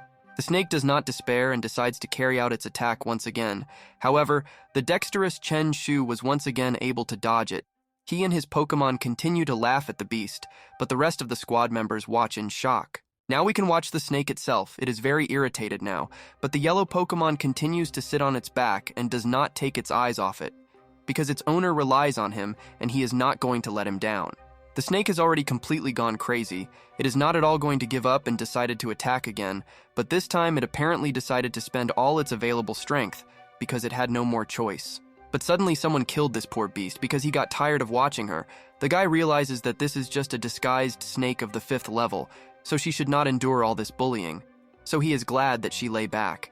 Further, it can be seen that this guy decided to take advantage of the moment to feed his pet Hailan. Now is the perfect opportunity for this, and the fanged beast is already waiting for this wonderful moment to enjoy food. The huge wolf decided not to waste time and had already pounced on this dead snake before it deteriorated and swallowed it whole. Meanwhile, the guy asks Zhao Yu to sit on the flaming bird and explore the road ahead in the sky. We can observe how the girl obeyed her friend's request and called a large orange bird to saddle her and, with its help, fly into the sky, so that from there she could easily and without any problems inspect the entire area. Chen Shu looks at this girl with admiration and offers to help her get her backpack. She looks very unhappy and tells him that she doesn't need any help. Apparently she understands that this guy has very dirty thoughts on his mind. However, the guy still decided to come up and help her. He believes that they should always help each other. He also tells her that he also entered the special education class for his senior year of high school, and from that moment on, they are classmates. The pink-haired girl looks a little unhappy, because despite the fact that she refused his help, this guy still decided to come up to her and unexpectedly give her a helping hand. After his words, she now thinks that he was enrolled in a special training class. Chen Shu heard a question from Xiao Yu. He was a little embarrassed, but still decides to answer her question. He begins to scratch the back of his head and smile, closing his eyes. He tells her that he passed this exam quite by accident, and that's how it happened. A moment later, the guy notices how this bird suddenly begins to glow and seems to have flared up slightly with fire. Noticing a small fire, he realizes that the bird is already ready to take off, and the girl just looks silently at the main character. While these two fly up to the heavens, the other two guys in the squad are about to go to another place. Meanwhile, the guy on the right realizes that the Changshu has fast reflexes and very good fighting skills, just like a contract spirit. While the guy with the scar on his face and his friend are walking to another place, he suddenly continues to think about Chen Shu. He realizes that despite all the cool abilities of this guy, he is also a little mischievous. We can again observe the full squad. 2 of them fly on a huge bird, and the rest walk on the ground on their feet. The main character, while on the bird, inspects the territory, doing exactly what he needed. Having been examining the territory for some time, the blue-haired man's attention is attracted by something in the distance. He tries to take a closer look and realizes that it is something interesting, and most likely he needs to tell the squad about it. Namely, he saw flowers there. We see the flowers themselves. They look quite large and grow almost at the very foot of the cliff. The whole squad is now looking at them, trying to understand how they can be useful for them, so they will have to figure it out. Such a find greatly delighted the smart boar with glasses. He now considers the main character to be clairvoyant and praises him for this. Apparently these flowers can really be useful for this squad and will play some role. A guy with a scar on his face addresses Lao Dan so that he allows the contract spirit to check this. He also asks him to be quiet, because medicinal materials and ores will be guarded by ferocious animals that can easily be torn apart. Lao Dan, as usual, looked smart, after which he began to adjust his cool glasses, nodding to his friend, thus letting him know that he understood everything and would do exactly what he just told him. This handsome guy really understands what he needs to do. He is already starting to cast magic with his hands, apparently. With the help of these actions, he will call his pet right here, who will greatly help them in their affairs. It turned out that this is so. He summoned a blue lizard who is very submissive to his master. He now looks very serious. He has spread his claws and is waiting for instructions from the owner, who is about to give them to him. It's already becoming clear that Lao Dan sent his beast straight to those amazing flowers. The lizard, without much hesitation, immediately went to carry out his assignment. And meanwhile, two guys are now hiding behind a stone and watching. A few seconds later, this animal has already reached its destination. It has reached these flowers and begins to sniff them with interest. Just as the owner instructed him, the guys continue to watch this from the side, and they are wondering what will happen. And then suddenly something starts falling right from heaven on this lizard. He doesn't understand what it is and just quickly looks around to figure out what it is, because he must understand. It turned out that this bunch of large killer rabbits, which have longer claws than this beast, they surrounded him right now and are about to attack. And it is already becoming clear that this was all in fact a cunning trap. It turned out that these hares decided not to engage in close combat with this dangerous beast. Despite their number, they simply decided to open their mouths and start charging ice rays. After charging them, they can be said to have thrown back this beast with their charges. It's not so difficult to guess that this lizard is now completely helpless in front of the crowd of his enemies. He is right now half covered in ice because of their shells, and is simply flying into the forest. Apparently, the squad urgently needs to come up with a plan. The guy with the scar on his face understands that these are ice hares. They are not simple opponents, so he urgently needs to come up with something ingenious to defeat them. The decision must be made quickly enough, otherwise he may become the next target of these hares. Without thinking twice, the guy decides to summon a black wolf. He hopes that at least his beast will be able to cope with a crowd of ice hares. But the black wolf himself looks very confident, and one gets the feeling that he will definitely cope with them. In the next chapter, we see how this black wolf has already attacked one of the hares. He attacks him with his sharp claws, and this helpless hare only screams because his small claws cannot do anything to the huge wolf. After his attack, the black wolf once again decides to swing his huge paw and strike at these animals. He right now unraveled his claws, after which he took and struck directly at two helpless rabbits at once to show who is in charge.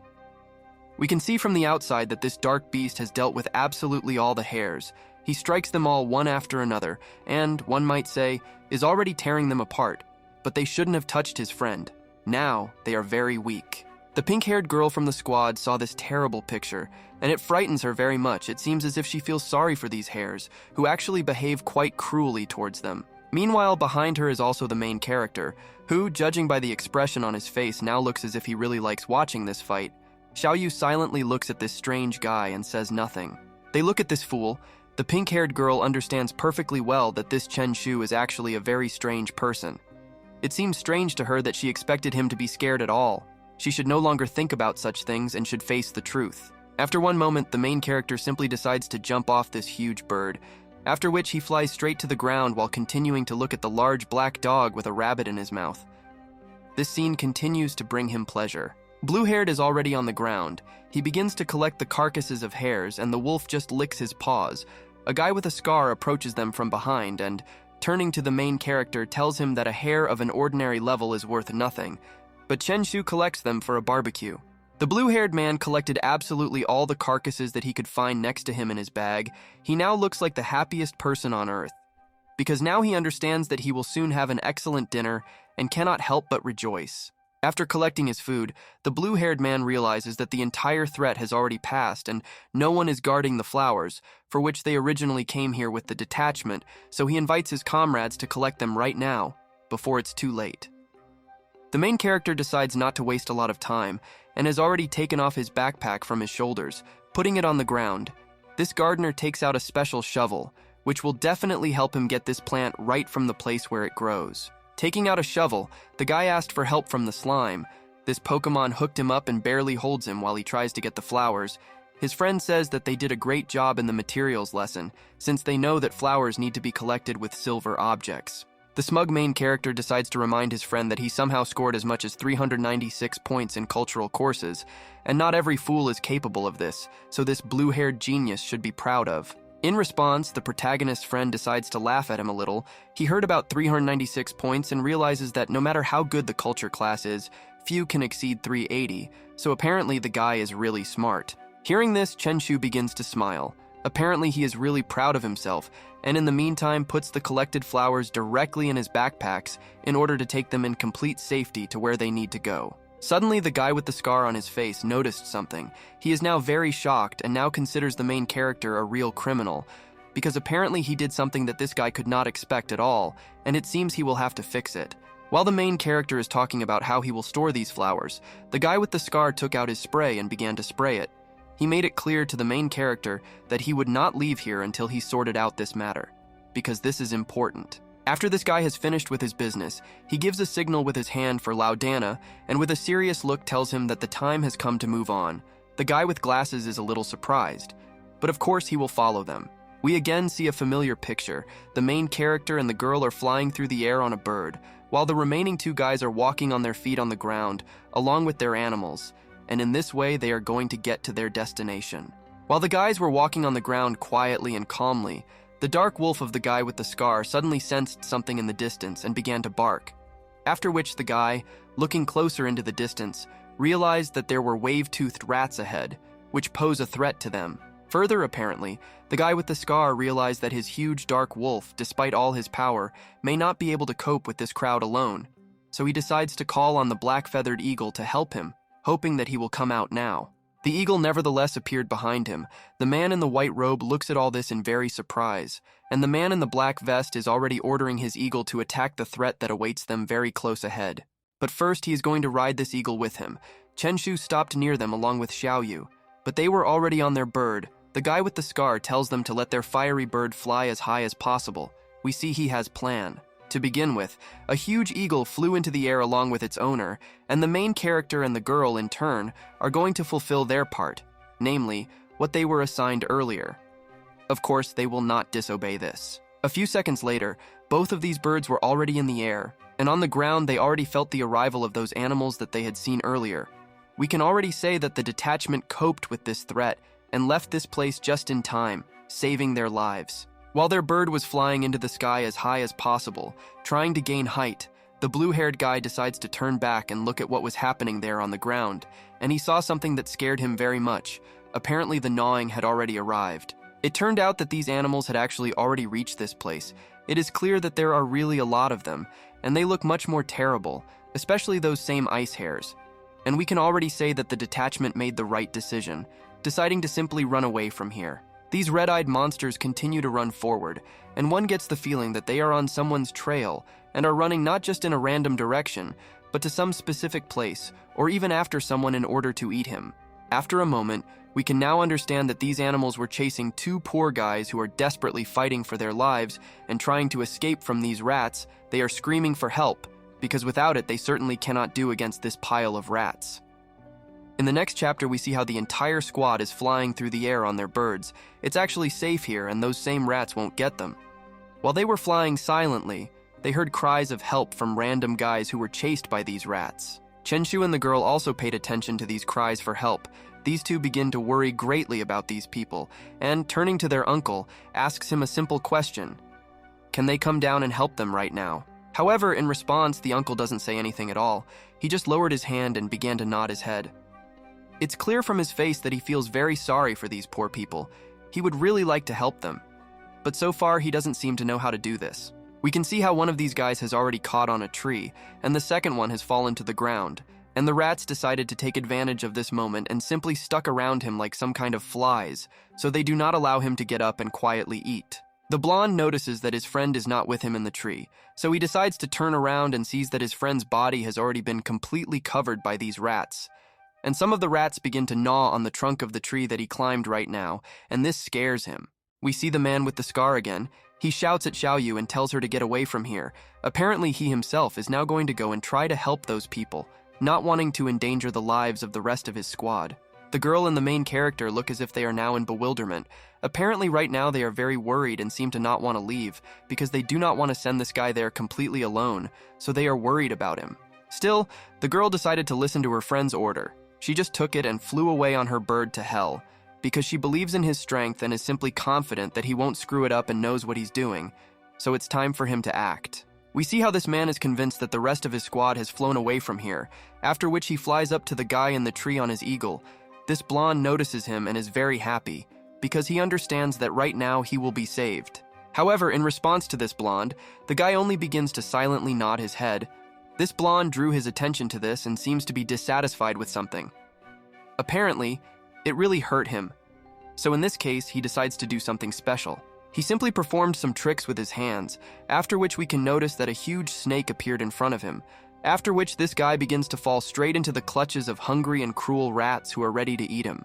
This snake jumps straight towards the man from the squad, but he is not so stupid as to fall for such a trap. Let's hope that everything will be fine with him. He urgently needs to do something in this situation, because the snake is already close. The smart man simply decided to jump back sharply on his bird, after which the snake disappeared from their sight, and apparently, he was now saved and could now temporarily feel completely safe and return to his squad. Now the whole squad can only watch how these bloodthirsty rats ate this guy whole, leaving only a wet spot behind him. The main character and the girl are now in shock, but the man looks somehow disappointed and saddened. He also paid attention to one special rat. It turned out to be a steel-toothed rat of the Lord level. A smart person understands that they must be stable and not fall to the ground, because as soon as someone falls down, these rats will not let him get up and will eat. This Lord-level rat notices two huge flying birds in the air. He can only just look at them, because he himself cannot fly and will not reach them in any way.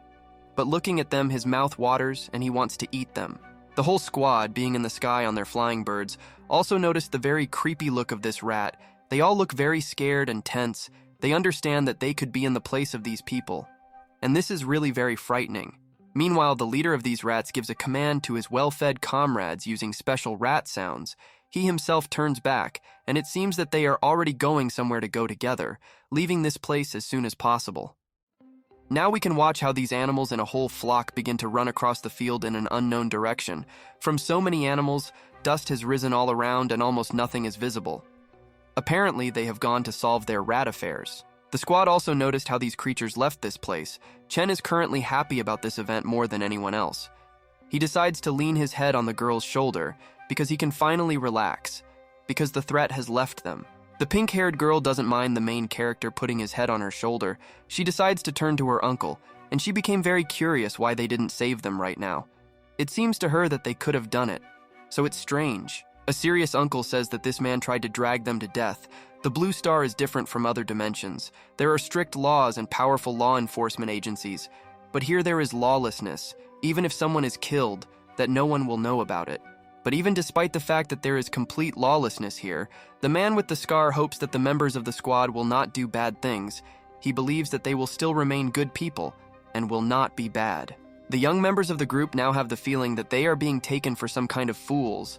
Xiao Yu, with a tired look, tells her uncle that she already knows about this, so she shouldn't be taken for a fool and taught something like that.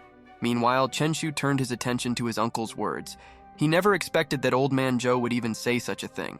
However, even despite his surprise, this guy does not show any emotions and does not say anything about this. Further, you can understand that one of the smart members of the squad understands that these nasty rats can return here very soon, so they should leave this place as soon as possible, because if they return here again, they will not be happy. In the next frame, we see how our squad, riding on two birds, fly a huge distance. It's already evening outside and even the sunset is visible, so the squad understands that they need to find a good place to rest and gain strength. After some time, night has already completely fallen on the street. The adult members of the squad are discussing something on the sidelines, but the young ones are resting. The main character, by the way, is preparing those same hairs. He wanted to fry them all day today. Old Joe now understands perfectly why the main character insisted on collecting these dead hairs in his bag. It turns out that when you add spices to the ice hair and start cooking it, it smells quite delicious. This confession from his friend, he begins to smile broadly and says that he takes this with him when he goes out somewhere. This is all for us in case he gets hungry, but now is just one of those cases. In the next shot, these two are already starting to eat these hairs. The man with the scar admits that it is quite tasty, And by the way, tonight they will have to take turns on duty, so he and Xiao Yu can rest this night, perhaps. These words made the young guys very happy. They really look happy and, being joyful, begin to eat the cooked, delicious hares with great appetite. Because these strong men really need to replenish their daily dose of protein. After they have eaten too much, we see the main character and Lao Dan fell asleep right now, right in front of the fire. After having eaten a hearty meal, this is of course very dangerous, but so far it seems like nothing particularly dangerous is happening. But then suddenly, right from the dark corners of the forest, dozens of red eyes began to look at them. These looks look angry, and most likely these are the same rats that tried to eat them this afternoon. However, this is not certain, and soon we will find out the truth. In the next chapter, we see how everything is all right with the squad. The very creatures that were watching them at night didn't even touch them with a finger. And the man with glasses doesn't understand why, but it seemed to him that there was literally someone behind them I was watching. He decides to check with his captain whether anything happened to him that night, or whether everything was normal. From the captain's face, you might think that he is a little at a loss and doesn't understand what he's talking about, but still he gives his answer when asked and says no. Lao Deng is already beginning to think that it was just his misunderstanding and thinks that he is paranoid, since all this already seems to him. Meanwhile, the captain also decided to give a couple of comments on this matter, and it seems to him that it was just an illusion. Meanwhile, the main character, sitting with a girl right on a huge bird, turns to adult men and reminds them that it's time to hit the road. The adults understand this and are already getting ready to set off, because the time has come. These two board their graceful huge eagle to fly with the rest of the squad to another place on their important business. This squad has been on the road for quite a long time. When the entire troop was ready to set off, these birds flew up with them on their shoulders, for now they all sit silently and wait for their birds to reach their destination so that they can continue to perform their various tasks. We also learn that as Chen Shu and the others went deeper into the Qingyuan forest, they encountered more and more ferocious beasts that were ready to tear them all apart at any moment and posed a greater threat. Next to the black wolf, whose owner is the captain of this detachment, all members of this very detachment spent 7 days without any danger, because this beast is strong enough and could defeat many enemies with its power, even if they were in large numbers. In these 7 days, everyone managed to catch 3 green snakes and collect them. We can understand that there is a limit to the possibility of more bookings. The squad began to communicate with each other. Old Man Zhou tells his people that today is the last day in Qingyuan Forest, so he asks them not to be discouraged and not to do any stupid things on this last day. The squad members understood him perfectly and will do everything perfectly. After their dialogue, the captain of the detachment realized that everyone had heard him and now knew what to do. Now these people set off and decided to walk on their own feet, wanting to give the birds the opportunity to rest. Let's hope that their last day in this place will not be fatal.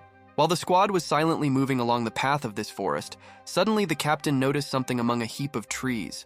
He turned his attention to it and suddenly stopped. The squad saw his actions and decided to repeat after him, doing the same. Meanwhile, the main character also saw something in the system interface, namely options. In the first option, they go left and challenge the black beast. In the second, they go right and collect the fruit with an iron core. And in the third, they go straight and explore the Qingyuan forest. Chen Shu considers his system to be truly attentive, because it even told him where to go. But even despite this, the guy decides to check with the squad captain where they should go now, because he, as the leader, should know. Meanwhile, Zhou, with a very important look, thoughtfully looks at the sky. He is still thinking about where to go, and the blue-haired one asks him to first tell fortunes, and only then make a final decision. Apparently, this guy already wants to decide for himself where they should go. The captain responded to the request of the main character. He turns in his direction with the same thoughtful look, but is already thinking about the guy's words. It seems to him that fortune-telling is absolutely impossible, and the blue-haired one excitedly tells him that he understands a little about this. After his words, Chen Shu laid out his cards, which he had previously held in his hands. Without thinking twice, he points in the direction with a satisfied look and says that the result of fortune-telling tells him to go to the right. The squad looks at him as if he were a fool. Old Man Zhou still doubts whether it's worth listening to the guy's words at all, because he's just guessing. The man decided to just look at these cards and tell the others to just go to the right, because he still doesn't know where to go. The squad did not argue on this topic, and absolutely everyone decided to go in that direction. But Lao Deng suddenly turned around, and apparently he began to worry a little. It even seems that he noticed something, or he does not feel well. This guy decided to share his feelings with the squad. He tells the captain that along the way they did not meet a single ferocious beast, and it is because of this that he feels tense, because it seems too strange to him. But it only cost Lao Dan remembers about predatory animals, when suddenly some three-horned boar suddenly attacks him. Absolutely no one could have expected something like this right now. They didn't even have time to discuss this man's worries. It's clear, Lao Dan initially did not understand anything, because the beast attacked him from behind. Chen Shu simply cannot leave him to be torn to pieces, so he warns his uncle about the threat and tries to help him with the help of his Pokemon. Chen Shu managed to summon his slime in time, and this aggressive boar was pinned to the ground by the mass of this slug. It seems like Uncle Dung remained completely fine and escaped with only fear. Now he is exhaling with relief, because everything seems to have turned out okay. Blue-haired is pleased with himself because he was able to save the life of his comrade. He now smiles and tells this boar that if he wants to make a sneak attack in front of his eyes, then it's better not to even try, because he definitely has nothing, it will come out. However, this juicy boar looks as if he is not going to give up at all. The words of the main character infuriate him more than the AliExpress slime that pinned him to the ground. It seems that this beast is going to take revenge on them all. Having plucked up courage and also being filled with anger, this boar is simply thrown to the sides of the stinking slug and rears up on its hind legs. Now nothing can stop it, because this slime is in free flight and does not understand what is happening. This boar has already gone completely crazy. After he dropped the slug, all three of his horns became very red. He looks bloodthirsty at the whole squad, after which he begins to accelerate straight towards them in order to pierce them with his fangs. However, this boar's plans were decided to be ruined by the slug, who was also unhappy about being thrown aside right now, so he returned and grabbed the boar by the side to prevent him from carrying out his evil plan. Chen Shu saw this whole picture and no longer wants to see his slime on the battlefield. With a very serious expression on his face, he extends his glowing hand, after which he orders his slime to return back to him as soon as possible. Of course, the slime listened to its owner. He immediately let go of this juicy piece of meat, and the boar seemed to think that everything was over.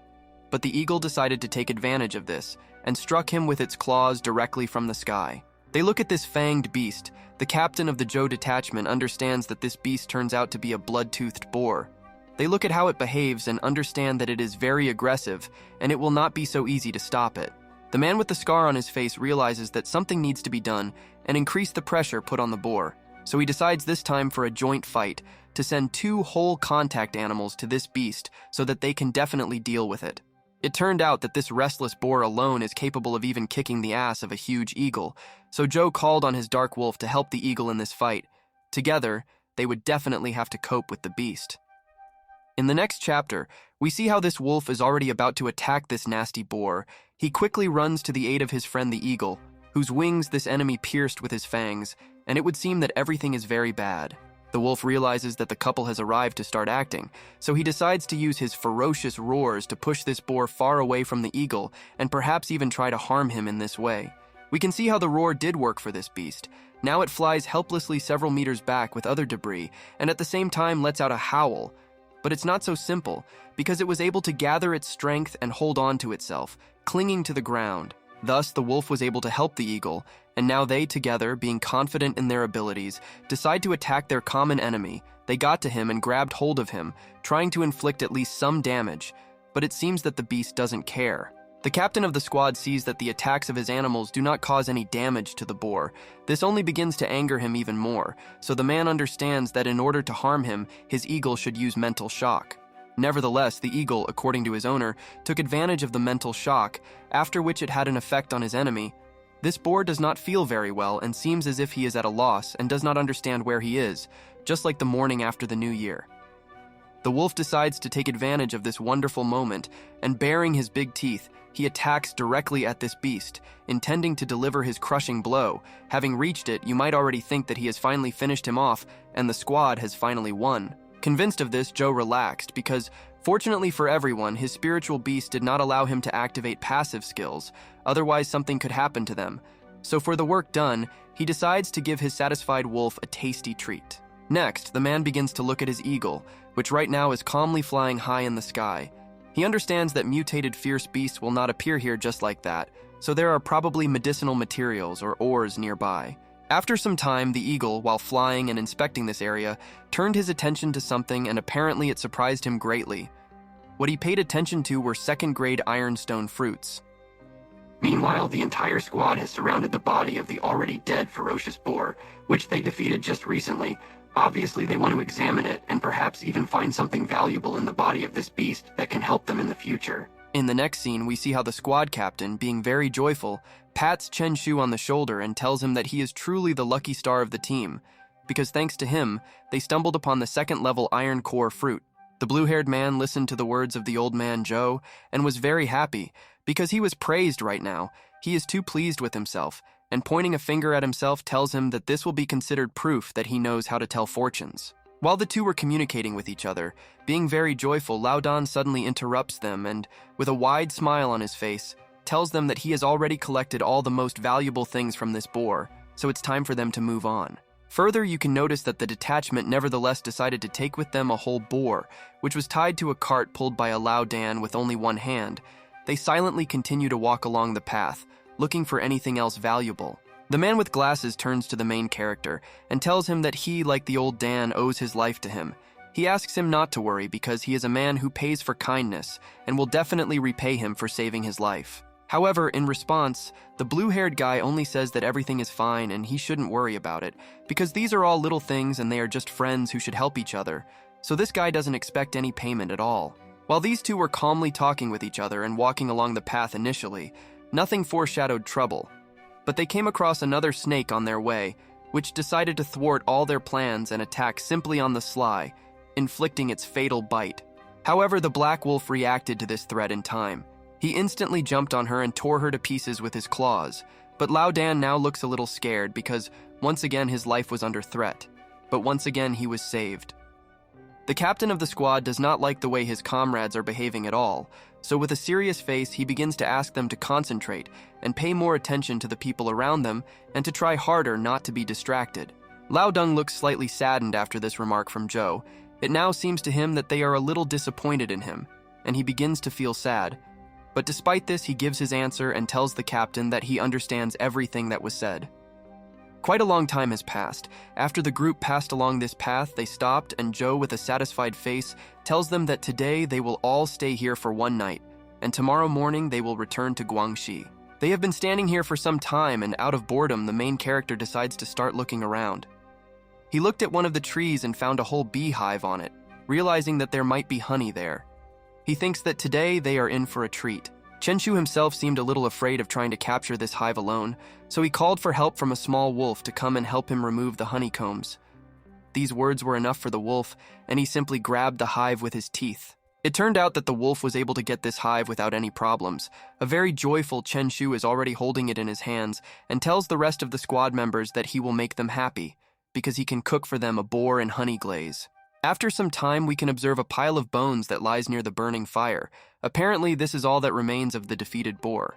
It is obvious that the squad has already eaten everything they could from it. Now we can watch Lao Deng and Chen Shu. They are both lying on the ground, being very well fed. You can understand that they were not even stung by bees, and the man advises the guy to go straight to the Beastmaster University. It will definitely be good. The blue-haired Sigma, lying on the ground with straw in his mouth, tells his friend to throw down and bury the future legendary Beast Lord. In addition, it is worth knowing that the culinary skills of his friend Zhang were simply amazing. The man with glasses, thoughtfully, asks him if it's true that he can still be a master of beasts, and he also remembers that the guy will most likely turn 17 this year. But the guy himself doesn't understand why he's asking all this. However, Lao Dan didn't give an answer to his question at all. He just turned around and fell deeply into his thoughts. He understands that this guy is exactly the same age as his native one. This can mean anything to him. Now we can observe how the main character begins to become very embarrassed. He assumes that Lao Dan wants to introduce him to his daughter, so he says that he doesn't need this because he is still very young. In turn, the man does not understand why this guy was so embarrassed, because he didn't even say anything and only wanted Chen Shu to talk with his peers. In parallel with his words, he begins to show something on his phone. Blue-haired saw something in this device and decided, without any special words and very harshly, to take this phone from his hands.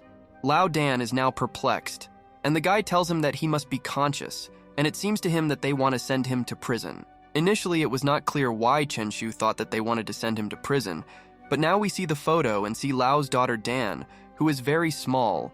The main character cannot understand why this man thinks that they are the same age. The man responded only a little embarrassed, because it seems to him that the age difference of 10 years is just a number, so nothing can stop these young people from starting dating. The man still cannot understand the guy's dissatisfaction. The blue-haired gigachad is already starting to shout at him. He, in turn, considers this a crime, and prison for him is not just a room. He demands from this man that he stop this matter as soon as possible and not mention it to him again. Next, we see how the system offered the guy two options. Option 1 is to roll 5 meters to the right to avoid the attack, and the second option is to believe that he has the Iron Head skill and use it to resist the bear's attack. Chenshu realizes that a threat is approaching them, after which he kicked Lao away with his foot Dan's distance away. The man at first did not understand what was happening, but then he saw that a huge bear's paw had landed on the place where he was standing. In the next chapter, we can see this same bear in full growth. He is really huge, and our heroes lie helplessly right in front of him, while this one continues to lie under him. The bear, in turn, growls menacingly. The main character is now very scared. He understands that the two of them will not be able to cope with this, so he begins to shout towards the tent and call for help from the rest of the squad members, hoping that at least they will be able to help. Help did not take long to arrive. A huge eagle flew straight towards the bear. The huge predator paid attention to it and was already ready to accept this fight, and two guys, taking advantage of this moment, decided to run away from it. Two guys ran up to the rest of the squad. Captain Zhou and Xiaoyu came out of two different tents, after which they decided to ask them if they were okay at all. After that meeting, making sure that everything seemed to be fine, they were happy. However, it turns out that these two were only okay in appearance. In fact, the blue-haired one is not at all okay. He is still very scared. After meeting the bear and with horror on his face, he tells the captain that the black bear has an accomplice. It turned out that there really are accomplices, and there are quite a few of them, and they are all very hostile. This flock confidently runs straight towards them. Intending to kick their ass, the captain looks scared, but tells everyone to enter combat mode. The squad members are seen starting to summon their spirit beasts. Meanwhile, Old Man Joe can't understand how it could even attract so many earthquake bears, when they were clearly scattering the feces of the ferocious beast lord. And then suddenly the main character remembers something. He begins to assume that they attacked them so violently because they stole honey from them and left them hungry for the whole night. Obviously, this detachment made a big mistake. Meanwhile, the bears are getting closer and closer to this squad. All these people continue to hold their position and do not retreat, and their spirit beasts also stand and wait for the right moment to attack these evil bears. In the next frame, we see how the spirit beasts of this squad begin to beat the crap out of the aggressive bears. These black balls of fur now look very helpless, and at the moment it seems that the squad is winning this fight so far. The bears are not completely stupid, and after a while they begin to realize that they are starting to lose.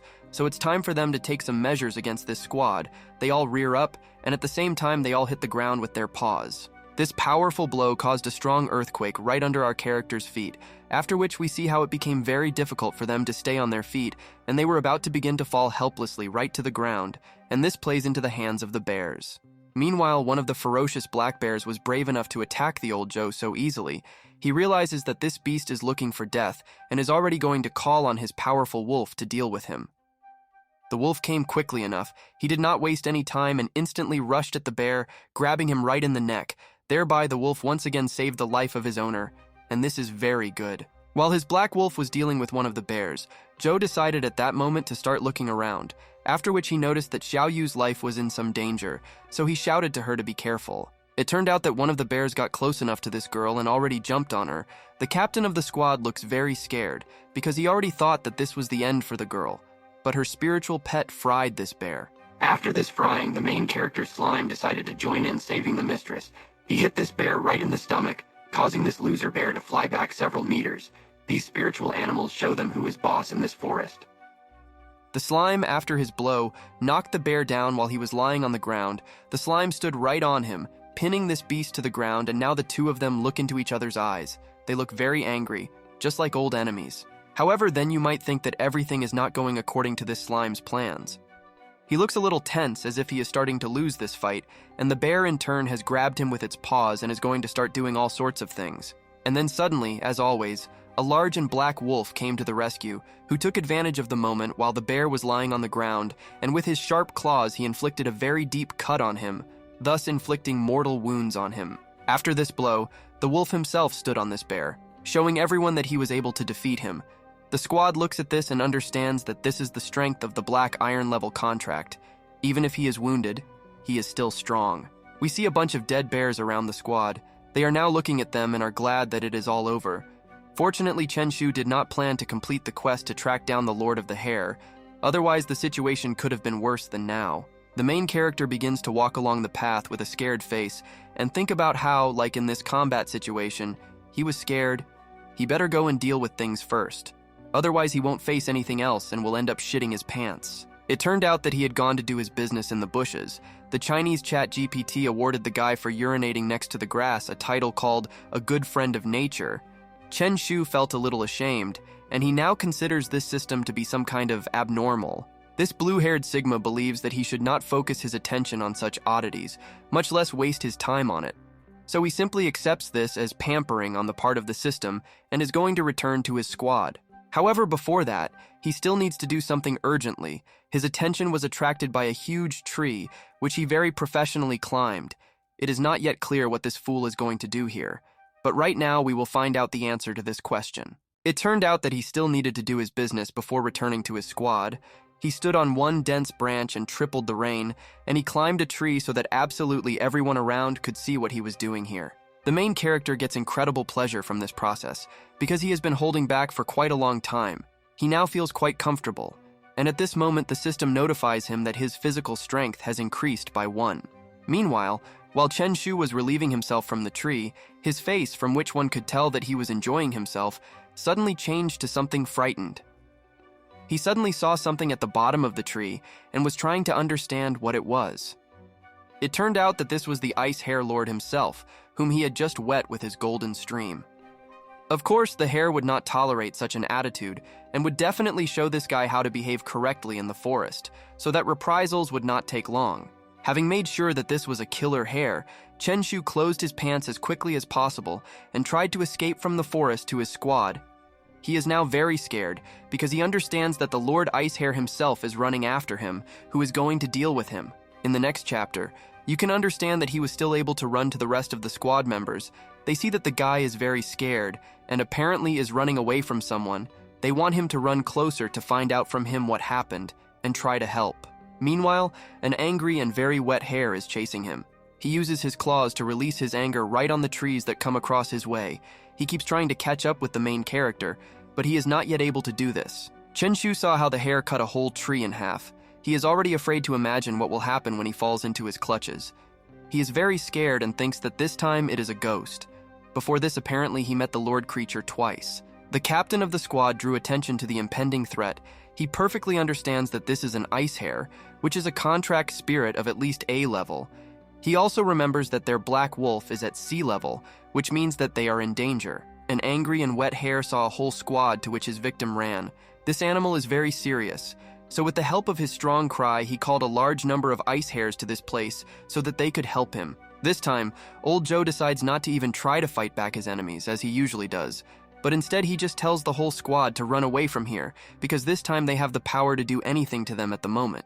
As usual, the entire squad saddled 2 birds, which immediately leave the place. The captain of the squad tells the others not to get hit by the ice washers, otherwise they might die. Everyone around him understood and will follow his advice. While they were flying away from this place as quickly as possible, Chen Shu simply decided to turn around to look at what was happening there. He saw a bunch of ice hares gathered right under them. They were already ready to tear them all apart. These hares cannot fly at all, but unfortunately for the squad, these animals can shoot ice projectiles from their mouths, which can still harm them, which is why it is advisable that even while in the air, the squad should be on alert. Projectiles flying near the squad with their birds. The main character notices this and asks the Xiaoyu to fly higher to make it more difficult for them to aim at them. But one gets the feeling that there is nowhere to go, because these projectiles are everywhere. Next, you can see how both birds decide to gain height as quickly as possible. The red bird begins to hiss because these hares with their shells are already beginning to irritate it greatly. But they still need to rise, because otherwise they can simply be knocked down to the ground. Meanwhile, the hares see how the birds are gaining height. They understand that there is no point in shooting further, so the leader of the ice hares orders his army to go forward, namely to try not to let go of their enemies. The blue-haired guy decides to turn around again to check the situation on the ground.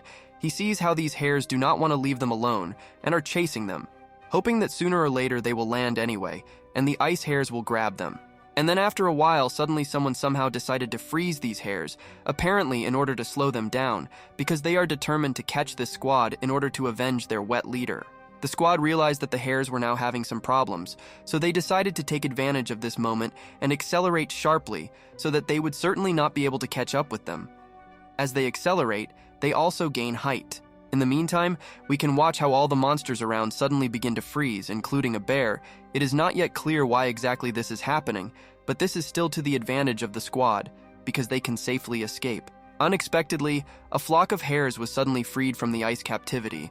They are very serious about taking revenge on this detachment for their actions, so they are ready to pursue them to the end, no matter what, while they destroy everything in their path. Old Zhou turns around and seeing how a bunch of hares continue to chase them, he understands that if they continue such a chase, the detachment will come to an end. The man decides to ask Chen Shu what he did that made them so angry. The main character in response was only a little confused. He was already thinking about whether it was worth telling the truth at all, but still he decided to tell and simply tells them that he accidentally urinated on the head of a big hare, that is, their leader. Two people from the squad, hearing this, only remain silent, but the captain calls the guy really talented. But all of them are united by the fact that they cannot understand how Chen Shu managed to screw up in such a way in front of this ice hare. The captain of the squad looks slightly upset. He remembers that the ice hare is known for his mysophobia. He also asks the guy to forget about what he did and continue to flee. This time they really won't let them go. And then, unfortunately for the squad, the birds on which they have been flying all this time begin to get very tired and can already fall to the ground at any moment. They urgently need to come up with something, because being on the ground is the same as dying. 10 minutes later, we see how the hares are still chasing our squad. They, unlike these birds, are still not going to lag behind and continue to pursue them. They understand perfectly well that these birds are getting tired and will soon overtake them. The main character sees that the bird under him is really getting tired, so he tells the bird to hold on until the end, because if they fall, it will really be the end for them all, and the hares will not spare anyone. Half an hour has passed, and the chase continues, and Chen Shu apparently learned how to motivate from Andrew himself, Tate, because his words influenced these birds, and even after half an hour they endure their pain and continue to fly, trying to survive. Now a whole 2 hours have passed. We see how these two birds are still in the air and desperately fighting for their lives. But the crowd of hares is already tired, although it already seemed that they had endless endurance, but only one of the hares remained foremost. The main character noticed this, and now he turns to his Uncle Joe. I propose to go down to the ground and start fighting, because there is only one tired lord of the ice hares left. The blue-haired one believes that together they can definitely defeat him. They are already starting to land slowly, just so the birds can rest. Then Chen Shu also says that if they do not fight, then they will have no other choice, so they will have to accept this fight while he is still alone. A serious-minded Joe decides to once again call upon his spiritual beast, the Black Wolf, to deal with this hare. Just like with all other animals, he already gives him the command that the Black Wolf goes on the attack. Meanwhile, the Ice Lord Hare understands perfectly well what these people are already going to do. But despite his slight fatigue and the fact that he is in the minority, he is not going to retreat from the battlefield and will accept this battle. In the next chapter, we see how the whole squad silently jumped off their birds and landed very steeply in front of their enemy. They look very confident in themselves. Because there is only one hare in front of them, they are just confident that they can defeat him. Meanwhile, after landing, the main character begins to watch how the wolf very confidently attacks this hare, which is not even inferior in size to him and stands just as confidently, intending to defend itself using its abilities. Now you can watch how these two strong beasts collided with each other. They are fighting right now, but so much light and different effects are now emanating from them that it is impossible to see what exactly is happening there now. The eagle decides to join this battle, who decides to help his friend the wolf cope with such a difficult enemy. Despite all his fatigue, he gained great height and at high speed began to dive straight at the Lord Hare. He was successfully able to strike this hare, namely, he scratched the back of this loser with his large and sharp claws, after which he began to fly away. The hare, of course, did not like this, so he turned around and looked straight at this eagle. This hare is still unhappy after the eagle's attack, but he still turned his attention to the wolf. He threw some kind of ice projectile at him, and something began to happen. The captain of the squad understands that in this way, the Black Wolf will freeze. And then slime appears Chen Shuya, who is very serious right now. The blue-haired one looks joyful and tells the hare that they killed his ancestors, and he is still trying to achieve success here, but this is only possible in his dreams. The blue-haired Sigma looks at the black wolf. He also understands that now their enemy is a little distracted, which is why the couple has now come to carry out their attack. They should attack quickly, which is why they are not going to waste too much time. The wolf heard the instructions of the main character, after which he, also not wanting to waste extra time, decides to suddenly attack this stinking hare. This beast does not scare him at all, which is why he will now show him who is in charge here. And here you can already see how the wolf got close enough to deliver a crushing blow with his paw. The eagle, which is also very close, tries to follow him, and the hare, in turn, just continues to stand. Apparently he knows what he is doing. Meanwhile, the wolf's paw is already right next to the face of this ice hare, and he still doesn't move away, but only begins to perform some strange things. Chen Shu drew his attention to this, after which he invited the animals to step back. It turned out that the hare was really planning something. He tried to let them get as close as possible in order to catch them off guard with ice arrows, but after a warning from the main character, they were still able to dodge them. The blue-haired trainer saw how this hare had already sent his arrows, and none of them hit the animals. He decides that this is the best moment for a counterattack, after which he tells all the spiritual beasts to attack him in a crowd at once. It can be seen how the spiritual animals all listen to his words. Absolutely each of them attacks this hare, and they are sure that after this attack there will be nothing left of him. But the wet hare does not think so. He continues to stand until the end. Suddenly this hare began to accumulate some strength in his legs, which even caused cracks to appear on the ground. He did this in order to make a high jump, and after that you can see how he was able to gain quite a huge height. It turned out that he made this jump to carry out his strong attack. He grabbed one of the spiritual beasts and the strongest one, namely the black wolf, after which he began to hold him directly on the ground, and he, in turn, could not move. Ice shards begin to form all around. Chen Shu took notice of this and tells the other animals not to go there, because the temperature there drops greatly, so they should retreat so as not to risk their lives. We can see how this bloodthirsty hare continues to hold the poor black wolf under his body and does not even allow him to stand up. Some ice shards begin to fly around them, and some kind of ice beam is directed directly from the sky towards them. Lao Deng drew attention to this picture. Almost the entire squad is very confused. The man with glasses does not understand what to do, because the black wolf did not have time to retreat, and if he is not saved now, he will die at the hands of the Lord of the Ice Hare. And then the captain of this detachment decides to find out the main character's opinion on this matter, because apparently no one except himself understands what can be done in such a situation, and he is the only one who understands at least something in this matter. Next we see Chen Shu again, who is now just smiling. He looks like a man who is full of confidence and seems like he has a plan. He did not say too many words, and just asked Zhou to let him do everything himself. After his words, the blue-haired one takes out his slug and looks straight at him. The slug also looks very confident in himself, and it seems that looking into the eyes of his owner, he understands what is required of him to do right now. We see the ice hare and the wolf again. The area around them is still very cold. Ice shards are flying around and a large beam is directed from the sky, and the yellow Pokemon slowly begins to approach this area to help its friend. And then Xiaoyu suddenly intervenes. She looks a little tense and thinks that if the guy lets the mucus pass, then he might just die. She decided to tell the blue-haired Gigachad about her experience, but he is determined to save the wolf. Chen Shu considered this girl's words about his death associated with the slug too strange, so he decided not to waste too much time and sent his slug straight towards the wolf with this hare, and, apparently, they managed to push the hare. It can be seen how they also managed to knock this wolf out from under the clutches of this wet hare. The wolf is now very weak and unconscious after what he just experienced, so he still needs help from his squad. While the black wolf was flying in the air and was in free flight, the firebird decided to catch him with her paws so that he would not receive even greater injuries.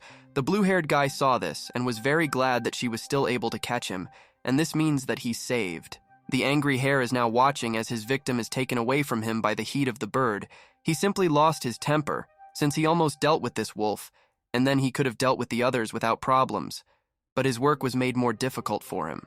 Slime, in turn, decided to take advantage of the fact that this hare was distracted, so he attacked him, and this angry hare is only looking at him while he urgently needs to take some measures. Otherwise, everything could end quite badly for him. This hare sees this slime, and looking at him, decides to tell him to go to hell, and he stands still and is going to do something now because he no longer has a choice. Otherwise, they might just finish him off. Chen Shu sees that this slime is going to do something unusual, so he is slightly tensed because of this. He sees that his slime is still near this ice hare, which is why he asks him to return the slime quickly. And then you get the feeling that this ice hair has formed some kind of protection around itself. It now looks like some kind of flower, and releases ice shards from itself in different directions so that they are afraid to approach it. It hopes that it will work. The smart Chen Shu understands that it is finally empty there, so he decides to invite all the animals to attack this hair while they have the opportunity. It can even be seen how the black wolf has come to his senses, so that they will all act together. All 4 spirit beasts worked as a team and destroyed Lord Hare's ice defense. Now he is completely available to them, and they can do almost whatever they want with him. Ice Hare now doesn't know what to do, but is still holding on. Next, you can see how the black wolf nevertheless dealt a strong blow with his paw to this nasty hare, after which he flew back several meters, bleeding red liquid. Apparently, he was already defeated and had nowhere to go. It turned out that this weakling could no longer survive such a blow. The main character, having convinced himself of this, exhales with relief, because he finally died and the whole threat was over. All the spiritual beasts worked as a team, which is why they were able to finish him off. The rest of the squad members also saw this and are very happy about this victory. Xiaoyu, being very joyful, tells the guy that they really did it. She wonders if he saw this coolness, and the blue-haired one only became embarrassed because the girl hugged him. In response, he begins to stroke her and says that the danger was tens of meters away from him, and he still did not lose his temper and coped with this threat. But as for their excitement, that it is worth remaining calm, because at the moment there is nothing in life she threatens. The two continue their dialogue, but the leader of the squad sits thoughtfully, and, looking at the dead hare, realizes that it is worth at least millions, so they should quickly take this loot and leave the Qingyuan forest as soon as possible. The rest of the squad heard the words of old Zhou. They all agree with his opinion, so they are all going to leave this forest right now before it's too late and sell their loot, which they obtained with great difficulty, putting their lives in danger. We can now observe how they have already taken their prey and mounted the 2 birds again. Chen Shu, as usual, sits on the firebird and looks very happy. He looks at this forest and happily realizes that he is finally returning home. In the next chapter, we see how our squad has already reached the exit from this dangerous forest. They see the already familiar crowd of armed people and are glad that they have finally returned and can already return to the civilized world and to their home. Zhou simply has tears in his eyes, but this is all, of course, from happiness. He tells the members of his squad that after the exchange of items, he will transfer the money to their accounts, and Chen Shu will also receive his share, and this makes him happy. Next, we can notice how this strange blue-haired guy begins to refuse the money offered to him. He says that he does not need to give it to him, and Uncle Zhou is too polite. The guy put all the collected medicinal materials in his bag. He will receive money for them. Zhou decided to check the contents of the protagonist's bag. He sees that he collected quite a lot of flowers, and also quite neatly, without particularly damaging them, so this man decides to praise him, and this makes the blue-haired one happy. Still, after all these dialogues, the captain of the detachment invites his comrades to rest somewhere in this place this evening, and tomorrow morning to return to the city of Nanjiang. The members of the detachment agree with his proposal, and that is exactly what they will do. After some time, night has already fallen on the street. The main character, being at home, tries to walk quietly with a dead ice hare behind his back so as not to wake up the person and carry him to where he needs to go. It turned out that Chen Shu, alone in the middle of the night, decided to come to the Association of Beast Lords. He brought this hare there, and the worker saw this and was very surprised. He simply cannot believe his eyes because this beast is very strong. The employee of this place looks very excited. First, he decides to check if it is a real ice hare or some kind of fake, so he took it into his hands and left the Chen Shunya wait here, because he will return soon. Then our main character draws attention to how the same worker and army soldier, who actually looks very serious, are coming towards him. The blue-haired one looks at the self-confident man and tries to understand what he needs. This soldier approached Chen Shunyu and shook his hand. The main character introduced himself to him, saying his name, and at that time he was eating a piece of rabbit meat. So as not to seem rude, he also decided to offer it to this soldier. He in turn refused the meat, and with a smile on his face tells the guy that the one he handed over is indeed Lord Ice Hare. He asks the guy to provide an ID, and the points will be recorded automatically. Of course, Chen Shu gave this soldier his identity card. Examining him, the man realized that this guy was only 17 years old and was very surprised. The blue-haired man does not understand why he is so surprised, because in appearance, he already looks 17. It turned out that the soldier was simply surprised that at the age of 17, he managed to hunt the Ice Hare Lord. And since his ID card has 50 Huaxia points written down, he can go to a government office to exchange at any time. The satisfied blue-haired man thanked him, and with a wide smile on his face asks if nothing will happen if he suddenly returns first. The soldier tells him that everything will be fine, which is why he shouldn't worry about it. Next, you can see how the blue-haired guy silently begins to leave this place. Meanwhile, the soldier looks with great interest in the wake of the departing Chen Shu. Perhaps he already dreams of becoming as cool as him, but of course he cannot. The next day came. We see how a white car drove up to one large building, in which Zhou and Chen Shu were sitting. We see how Zhou was the driver, and he brought a guy to this place, after which they begin to say goodbye to each other. The main character sat down on the bed with his Pokemon, and said that this time they collected strong flowers and ironstone fruits, also Kaihui fruits needed for intellectual medicine, and maybe he will try to cook something. Next, we see how Chen Shu apparently fell into some kind of trance. All sorts of flowers and ingredients are visible around him, and now with his eyes closed, he is brewing various potions that are useful to him, hoping that everything will work out for him. He was able to create several vials of different potions. He believes that the percentage of failed potions not burned by the system was high. From so many medicinal materials, he was able to create 9 defense potions and 6 intelligence potions. Next, the joyful main character decides to hug his slime. His yellow friend is not against this, and the blue-haired one invites him to try the medicine first, so the slime will have to drink it all, and that is why he is happy. We can watch how the slime took several vials of potions into his tiny hands at once, and began to drink them with great love. After he got drunk, he lay down on the bed, and the blue-haired one looks at him, expecting some effect. The main character finally saw the long-awaited result. He realized that the slug's defense increased by 1 unit, but his intelligence did not increase at all. He silently reflects on this and does not say unnecessary words on this topic. He already wants to throw away absolutely everything that the system has given him. He persuades himself not to do this at all and looks very angry.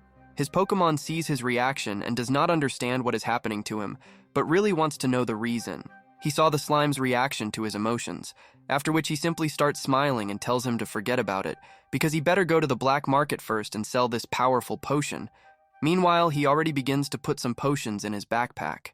After collecting his potions in his backpack, the blue-haired man is about to leave the house, after which he swaggeringly calls Dolly and tells him that he is already back, which is why they should now go to the black market to earn a lot of money. Then we watch how our main character, together with his friend, finds himself on the way to the black market. The plump guy could not even think that so unexpectedly after their long separation, they would be able to go straight to the black market. However, despite the fact that the friend of our protagonist was surprised by the fact that they could freely be present on the black market, he was very interested in a very important question: why and why they need to go to the black market. But despite the exact question of our protagonist's friend, he still decided not to reveal all his cards. Instead, he made a tempting face and answered the plump one that he could say that the purpose of their campaign was primarily gold. Of moments later, after the two had reached a certain destination, our main hero noticed that something was definitely missing. He immediately realized that Lao Wang had not even come today, so he was surprised. After our main character was sure that someone had not come, he took out his pharmaceutical coat from his work and prepared to put it on. He said that being a liar is actually being active. After a friend of our main character realized that his friend was going to do something old, he asked him if he had really stooped to such a level as to cheat, and, moreover, justify it by saying that it was normal. Immediately after our main character heard that his best friend was blaming him right now, he immediately became worried and told his brother that he probably just doesn't understand potions, so he can't blame him. After a large potion appeared in the hands of our main character, he told his friend that right now he would see his reputation in action, and he didn't even need to eat or drink. Moreover, he would have regular customers. Despite our main hero's attempts to explain to his friend that he was doing everything right, judging by the expression on his friend's face and his gesture, he clearly still did not like this idea, so he decided to show it like this. Meanwhile, after our main character took out the potions he needed, he laid out in front of him many of the same potions that he had placed in order to earn gold. Judging by what we saw in front of us, clients appeared. Next, we watch as 2 men approached our main hero's counter. One of them asked our main hero how much 1 bottle of this medicine costs. Our main character replied that the potion costs 8,000 for 1 bottle. Immediately after this guy heard the price from our main character for this potion, he was very surprised and asked our main character what the price was.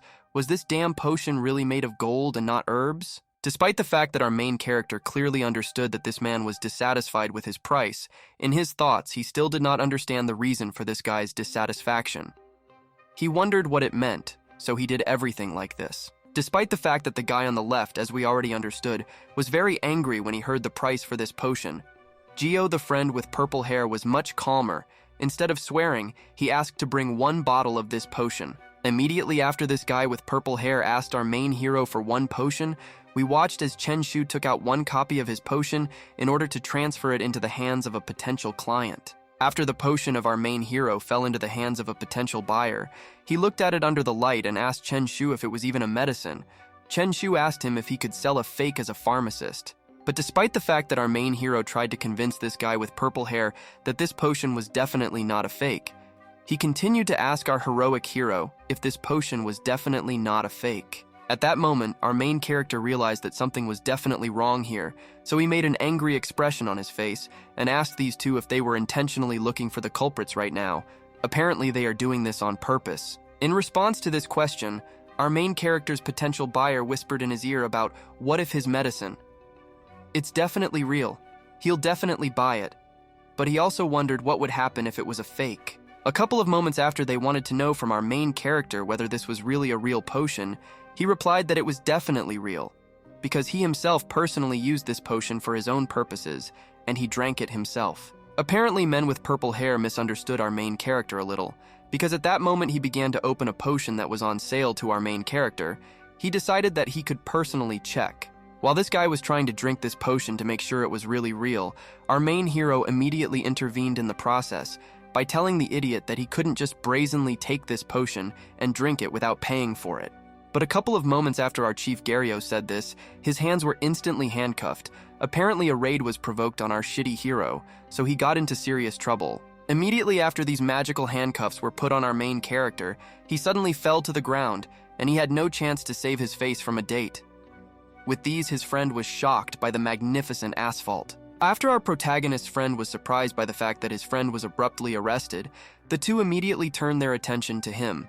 They were ordered not to move or resist the arrest process. After the two were detained by these two men, we watched as the guy with purple hair showed his documents and introduced himself, saying that he was from the Spiritual Bureau of Nanjiang City, so they should not resist.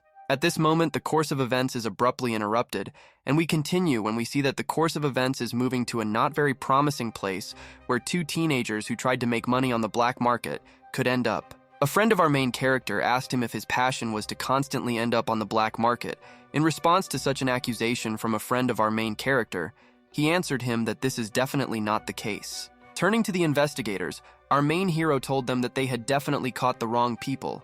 He added that they were 2 good young people from Gengjung Miaohong. Moreover, last time he caught a criminal who was wanted. But in response to this, the investigator asked his chief hero, stop talking nonsense because it's all nonsense because they've been investigating their group for half a month now, which trades in the fake creation of substances for entertainment effect. Immediately after our main character was accused again, they shone a bright light on him and asked him what talent was behind them. They demanded that Chen Shu give up his talent, and he urgently needed to confess to what he had done. Chen Shu continued to insist that he really does not sell fake medicine. Our main hero at this moment wondered why, when he went to another dimension, everything changed when he returned. But this whining of our protagonist could not convince the investigator, who was confident in his conclusions. They decided to let the victims go through and claim their rights. After that, they will see what they can say after that. Then we watch as all these 4 get up and leave the interrogation room. So the course of events ends, and we watch as these 4 begin to head somewhere in order to continue the investigation of the case. After our main character finds himself in front of the crowd, everyone starts shouting at him. Apparently, for some reason, everyone already knows who our main hero is, and judging by their dissatisfied faces, they really don't want to see him. This whole disgruntled crowd is shouting that this is exactly who they were looking for, that same brother Dolly from the black market, because it was because of him that all their contract soldiers became jet fighters, after which they tore out their bellies. After our main character heard all these accusations against him, despite the fact that he had no idea what they were saying, he also questioned in his thoughts whether he was really a fake dealer of dubious substances. Our main character did not understand why all the other animals could not drink his medicine, because his gold, the slime, drank these medicines like water, and even if there were some problems with his medicine, how could this even be? Next, Chen Shu decided to come closer to the crowd in order to ask the brothers and sisters if they were really sure that it was from him that they bought these spilled potions. One of them replied that this was so, and he definitely bought it from him. This man continued by showing a photograph of a man. He asked Chen Shu if this man was with him. He continued by saying that he was the one who claimed that he sold all these fake medicines, showing that they are real. After our main character saw this photo on the phone screen of one of the crowd, he immediately recognized that the photo was of Bart Van Ba. In his thoughts, he tried to understand why others left so early, and his feelings disappeared. Our main character answered that he was just the owner of a stall, a liar who sells dirt. In fact, they don't even know him, and this is not his level. He asked everyone to think about it because no one had problems with his medications. Despite the attempts of our main character to calm down this crowd who held a grudge against him and did not hide it at all, judging by the next frame, our main character failed to convince the displeased crowd, and they continued to look at him. But suddenly we watch as Chen Shu sharply begins to look to the side. He realizes that someone has come who will somehow influence the development of this situation. He immediately looks to the side and calls Uncle Wang. Next, we watch how some man with long hair and stubble actually walks into this building with his hands in his pocket. After his appearance, everyone immediately turns around to look at him. After this man finds himself in this room, these two investigators who arrested our main character called him Captain. Meanwhile, their captain asked Chen Shu why he was here and what was going on. After this, Captain Wang wondered what was going on here. The same investigator who Arat Solva of our main hero with purple hair approached him to tell him all the information in his ear. After this captain heard information from the investigator with purple hair, he turned to our main character and asked him what he would say in his defense. Chen Shu answered that they were treated unfairly and were simply accused. Our main hero continued by saying that, moreover, all his medicines made by him are supplied by a pharmaceutical company called 666, so they cannot help but believe that he can sell fake medicines. Next, we watch how this man, the captain, wants to understand what happened. Extend.t phone on which you can see correspondence with someone.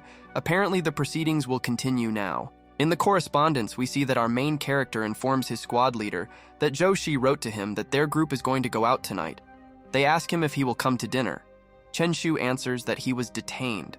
In response to information from our protagonist that he was detained for selling counterfeit medicine, seeing that he did not respond to the news, Uncle Joe thought that he had just fallen out of the net, but he did not think that he had been caught, so he will be there soon, after that. As our main character sorted out his problems a little, we watched the face with which he looked at the phone screen, because his group could not even suspect that he was detained for selling counterfeit medicines. This is the course of events disgustingly breaks off, and we watch as these two sit at the table and patiently wait for the leader of our protagonist's squad to come to them in order to save him from problems that he didn't care about. Immediately after this, we watch as the leader of our shit squad, Garyao, entering this interrogation room, immediately asks Xiao Chen what he thinks about holding a prison meal, because food doesn't wait. In response, Chen Shu asked Uncle Joe to stop saying some nonsense, because if he talks to him early or late, he will still have to regret it while he is in prison and losing his potential. A couple of moments after Uncle Joe entered the interrogation room, he immediately went to the captain of this squad to inform his Bart Wang that they had not seen each other for a very long time. The captain was also glad to meet. The captain continued asking Lao Zhao, "Is it true that all the potions that our main hero sells on the black market belong to company 666, and he needed to find out whether it was true or not in order to save the guy from the problem?" A man with long collected hair said that at the moment, all the potions of our main character actually belong to their company. In this case, Captain Wang replied that in this case, there are no problems, so the guys can return. A couple of moments after Uncle Joe had solved all the problems of his main hero and his friend with the help of one visit, he turned to the guys to tell them that now they could go away from here. Next, we watch how these three finally find themselves in the fresh air. Now the time of day has turned to night, and these doves finally came out, and they are now very happy. Moreover, they feel like a new person. While these three continued to head somewhere, our main hero and his friend continued to be very happy that they managed to avoid going to prison for their desire to earn a little money. But the joy of our main character and his friend ends abruptly after Uncle Zhao abruptly approaches them from behind and asks the two if these two got sick by chance or something like that. In response to this, our protagonist with a smart look replied that Uncle Joe simply does not understand because they are simply different from him and their roots go back to Miao Hong. They are law-abiding, and they are not permanent employees of the Zhenling Bureau. Further, in response to this, the man answered these two that it just so happened that the group Royal Beast, in which he is also a member, is having a festive dinner right now. He asks these two if they are going to go with him. But then ours great Ryoi responded to such a tempting offer with a refusal. He explained this by saying that they could get together another time. Apparently, our main character had no time for that, because he had other things to do. Apparently, the leader of our protagonist's squad did not argue with Chen Shu, which is why he approached him to declare that in this case he was leaving, because he would not refuse a festive dinner with the company. Next, we watch as while the man is leaving, a friend of our main character asks him what it looks like this time he didn't actually go to dinner. Chen Shu responded in response to the fact that there is a matter that needs to be settled. Next, our main hero decided to explain to his friend that he didn't go to dinner because he decidedly set himself the goal of catching the same merchant who sold counterfeit medicines by framing him. Apparently, the friend of our main character was not at all against helping his best friend. In response to the willingness of the chubby guy, Chen Shu asked him how they should conduct their little investigation, the goal of which is justice. A friend of our main character replied that he has a friend in his connections who may be able to help them in their business.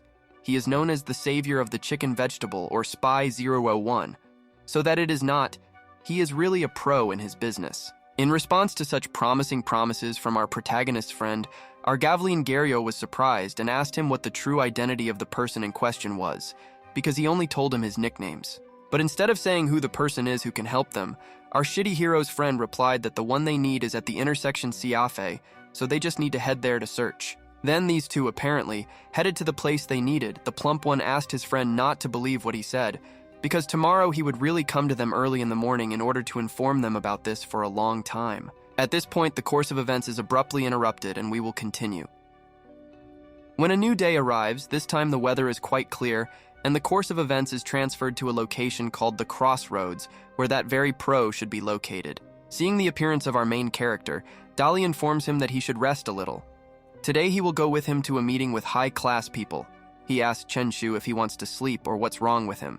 In response to this, our main character, yawning to the point of tears, answered his friend that he slept only 6 hours instead of his usual comfortable 7, so his condition is quite easily explained. Our main character's friend continued by saying that it was too late to waste time on sleep, so he closed the kiosk when it was already too late. Our main hero had a hard time listening to his friend's words. Next is our leader hero sharply grabbed his friend's shoulder to ask him if his friend had been brainwashed. He wondered if that same person could investigate the case of a counterfeit medicine dealer. In response to this, Dali was immediately offended by asking our main character when he could possibly lie to him. He asked him if he had ever heard of the proposal. He had never known Zisuzan in his life, and calling him a hero is in vain. Then something unexpected happens. We watch as a hidden attack is carried out on our main character, but he easily catches this old pig's leg that flew straight at him. He was surprised by the hidden attack in broad daylight. A couple of moments later, we watch as our main hero decides to examine the strange thing that flew into the back of his head. Examining this strange projectile, he asks himself a question. Is this really a damn leg of pork? The voice behind our main hero is surprised by the fact that Sisunan's name is so loud that even they two little boys have heard about it. Apparently, the voice belonged to the very person who can help them. After our main character turns back, we see in front of us a muscular man with a pink apron with a very thick beard. Despite carrying out a hidden attack, he is already standing with his hands folded in front of him. Main System Gayao immediately notifies him that right now in front of him is a man named Jisoo Nan, who is better known as that same mysterious pig killer or simply Agent 001. Judging by the face of our main character at the moment when he saw that same mysterious pig killer, he clearly did not expect that he would look like a real Giga Chad. So he did not have a single word on his mind to say. From time to time, a friend of our main hero immediately ran to the butcher shop of this man with a thick beard to greet him and tell him his name. Apparently, the friend of our main character definitely knew this man. Immediately after a friend of our main hero approaches this man, he decides to relax a little and ask the young man if he is the guy who last time asked him to figure out his life. After our main character, someone standing on the side, hears this butcher asking his friend if he is the young guy who the researcher asked him for his life. He is very surprised because it is difficult for him to understand what this means. Next, we watch how the chubby friend of our shit Garyao approaches him in order to take the very pork chop that flew into our main hero from his hands, after which he returns back to the shop. Immediately after Dali reaches this butcher, he hands him this pork leg in order to return it to the owner.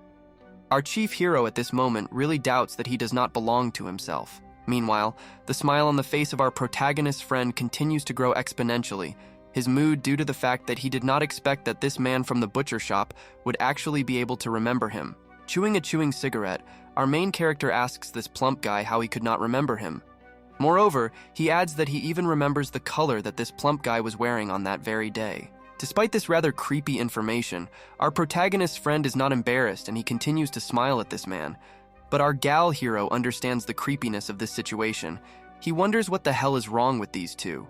In response to this, our main character's friend laughs and turns to our main character and replies that he doesn't care at all about these small details that were recorded in the memory of this little psychopath. A couple of moments after our main character's friend finishes his conversation, he approaches our shit hero in order to tell a man that his good friend wants to ask him for a favor. After this, a man with a thick beard hears from his friend that our main character needs help. He asks him if he suspects that he is somehow not his own or a stranger here, is sharply frightened by this muscular man's strange attitude towards himself, so he puts his hand in front of him in order to convince the man that he has no such need. Further, our main character answers this man that the matter is completely different, and he definitely does not need to enter into some kind of relationship with a bearded man. He answers that he is looking for someone, and he needs the help of a specialist. After this bearded man hears from our chief Geoi, why does he need to find someone? This pro immediately asks him about the appearance, height, and posture of the person he needs to find. Judging by the face of our main character at this moment, when he was asked all these external characteristics, he clearly did not expect that such detailed information about who needs to be found would be demanded from him so sharply and quickly. In response to such surprise and silence, this man, taking out his meat cleaver, asks Chen Shu if he has any other questions. Finding himself in this position, Chen Shu obviously replies that there are no problems and everything is fine. Due to the fact that our chief there were no questions left, he immediately took out his phone without a photo of the very guy you need to find in order to spank this photo to that same butcher. Immediately after this man with a thick beard received the exact appearance of the man he needed to find, he asked our main character to come to him in 3 days, and the payment for this would be 50,000 yuan. But immediately after our main character heard the cost of this service in the amount of 50,000 yuan, he was immediately shocked because he clearly did not expect to pay so much to find one person. Next, we watch as our main hero turns to the side in order to simply leave here. Before leaving, he says that finding this person is definitely not worth as much as 50,000 yuan, so he leaves. But suddenly our main character was once again stopped by options from his system. In the first option, our shit the hero had to accept the help of this man in order to get a large amount of the power of his beast. In the second option, our main character had to find other people to help him get a potion of the highest quality for Nagarta. In the third case, he had to solve everything single-handedly by receiving a royal beast bead of average quality. Our main character's friend immediately noticed that his best friend, after hearing the price, simply turned around to leave here, but he also noticed how his best friend suddenly stopped and stopped leaving. Next, we watch as Chen Shu immediately changes his mind. He abruptly returns back to the butcher shop to that same man in order to show him a like and say that 50,000 yuan is an absolutely normal price. In response to such a drastic change in the decision of our protagonist, not only his plump best friend was shocked, but also the butcher himself, who was shocked that Chen Shu changed his mind so quickly in an instant. Next, we watch as these two seal their agreement with a man's handshake. This butcher reminded our Nalvanmao, the hero, that he will need to return in 3 days for information and to pay. But as soon as a potential buyer entered this butcher shop, this man immediately magically turned into an ordinary salesman in the meat shop. He pretended that he did not know these two standing next to him. Meanwhile, our shitty hero really asked his friend Lion can completely trust this slightly strange man. Judging by the words of our main character, he was not 100% sure of this guy. But after a friend of our main character heard this, he, without any doubt, answered our main character that the one to whom he brought him was definitely a reliable person. Moreover, he just works part-time on Kinkolas in this shop. Despite the explanation from our friend about the main character, Chen Shu continued to stand and look suspiciously at his friend, judging by all this swelling. The guy didn't manage to dispel our protagonist's doubts even 1%. But our main hero was not going to continue this conversation. Instead, he just started scratching his head, thinking about how he's still trying to complete this task, because in any case, he will receive a reward for accepting help. Next is our main Garyosin Voa turns to his drog to ask him to forget about it because right now they will be busy going to the Royal Association of Beastmasters.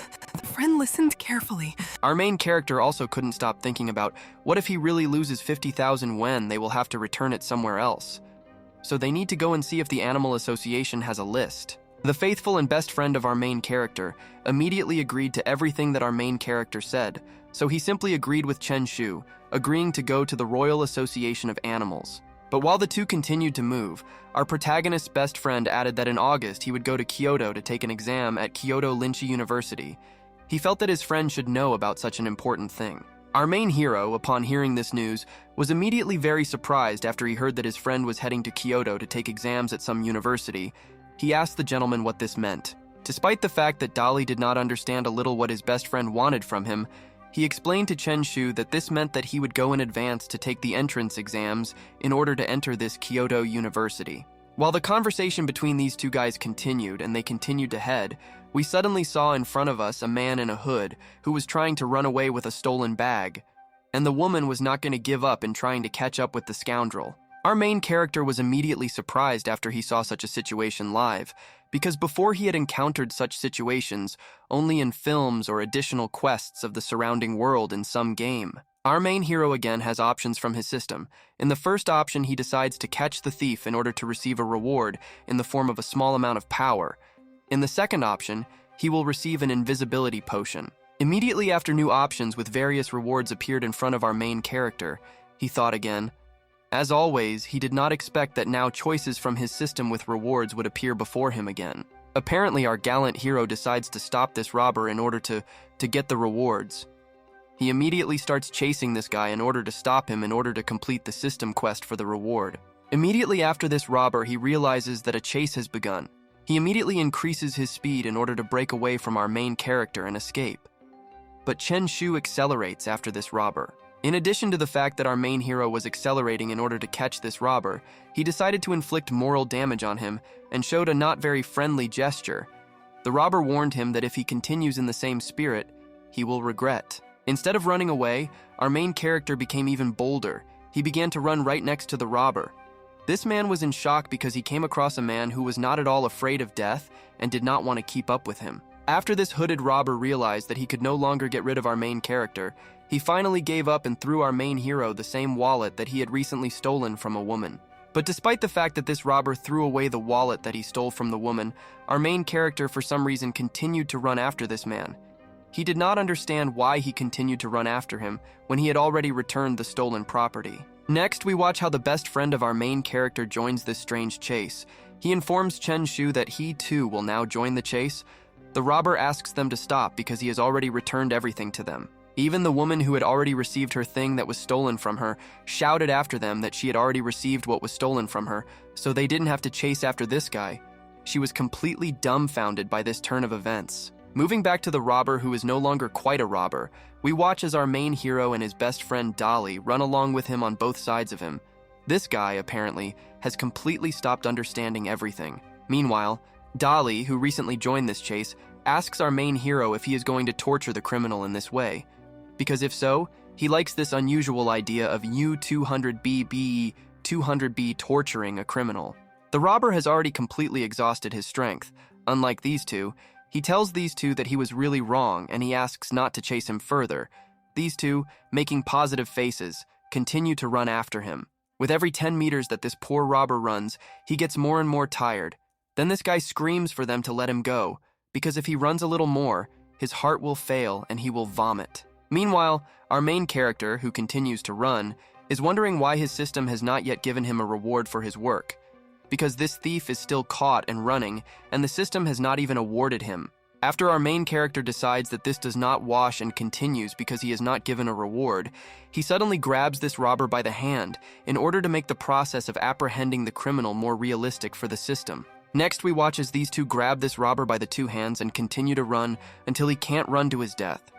He can run to his death with their help. To everyone else on the side, that these are just ordinary three friends who went for an encouraging jog in such beautiful weather, because running is a very useful thing for health. A few moments later, the three of them have an even larger fan base. One of them praises them for going for a run, while their lazy family is still sleeping while these two are already living to the fullest. Next, we observe how the course of events is abruptly interrupted, and we speed up for a whole half hour, and now this robber looks more like a sophisticated skeleton from Minecraft, because he has completely run out of strength to run. But he's not the only one tired. Our main hero and his best friend, after such a long walk, are also starting to get tired because they're not robots. But judging by our face Oag Volnogo, he still hasn't received the promised reward from his system. But finally, our main character still receives a notification that a new illustrative guide has been unlocked for him, and now he can create an explosive potion and begins to rejoice because this will all end. Immediately after our Chief Gario finally got what he was promised reward for the capture of the criminal, we watch as he begins to slowly let this poor criminal go. His friend repeats after him. Immediately after this poor criminal is freed from the hands of our protagonist and his friend, he immediately falls to the ground because he does not have the strength to make the slightest movement.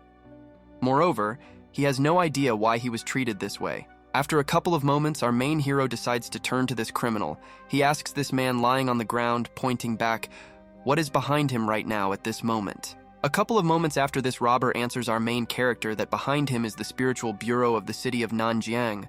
He apparently begins to understand why they ran for so long and where he ended up. Pretending to be a Sigma killer, our shitty hero continues telling this annoying criminal that it's very good that he understood everything, because now he will immediately go with him and surrender to the police of his own free will. However, this situation did not frighten this robber at all. He immediately got to his feet and ran to surrender to the police straight to the station.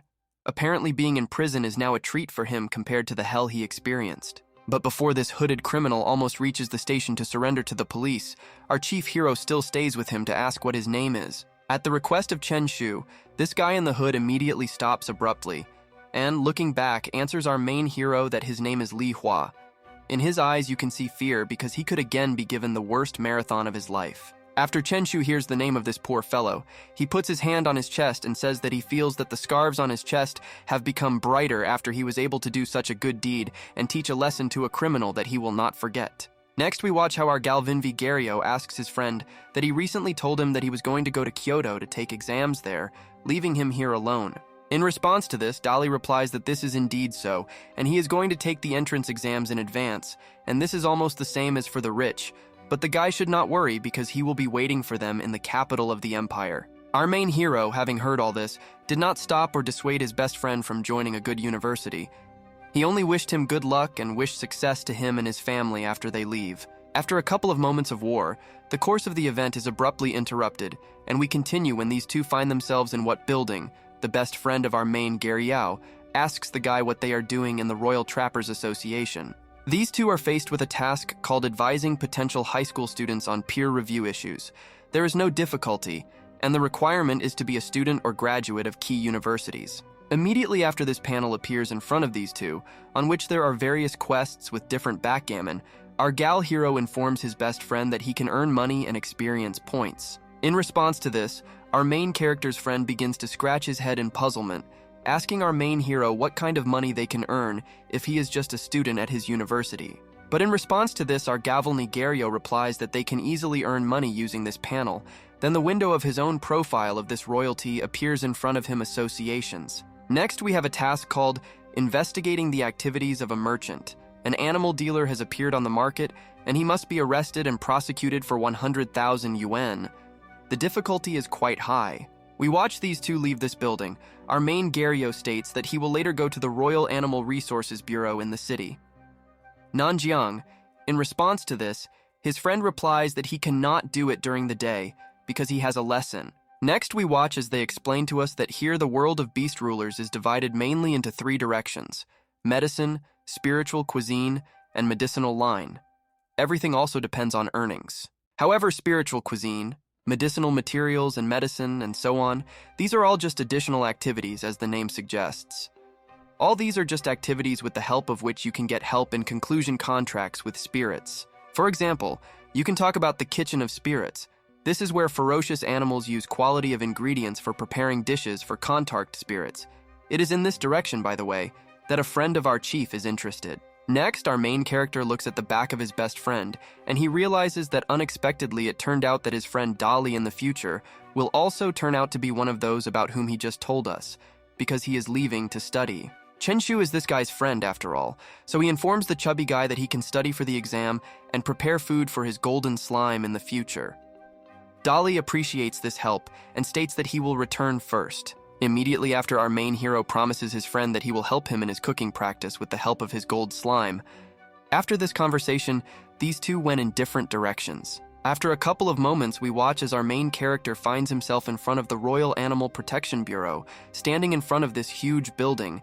He only thinks about the fact that he did not expect that this Animal Protection Bureau would be in such a hurry. Next, we watch how our main hero gets inside this place. The first thing he sees upon entering this zone is a sitting grandfather, who is already very close to falling asleep in a sweet dream.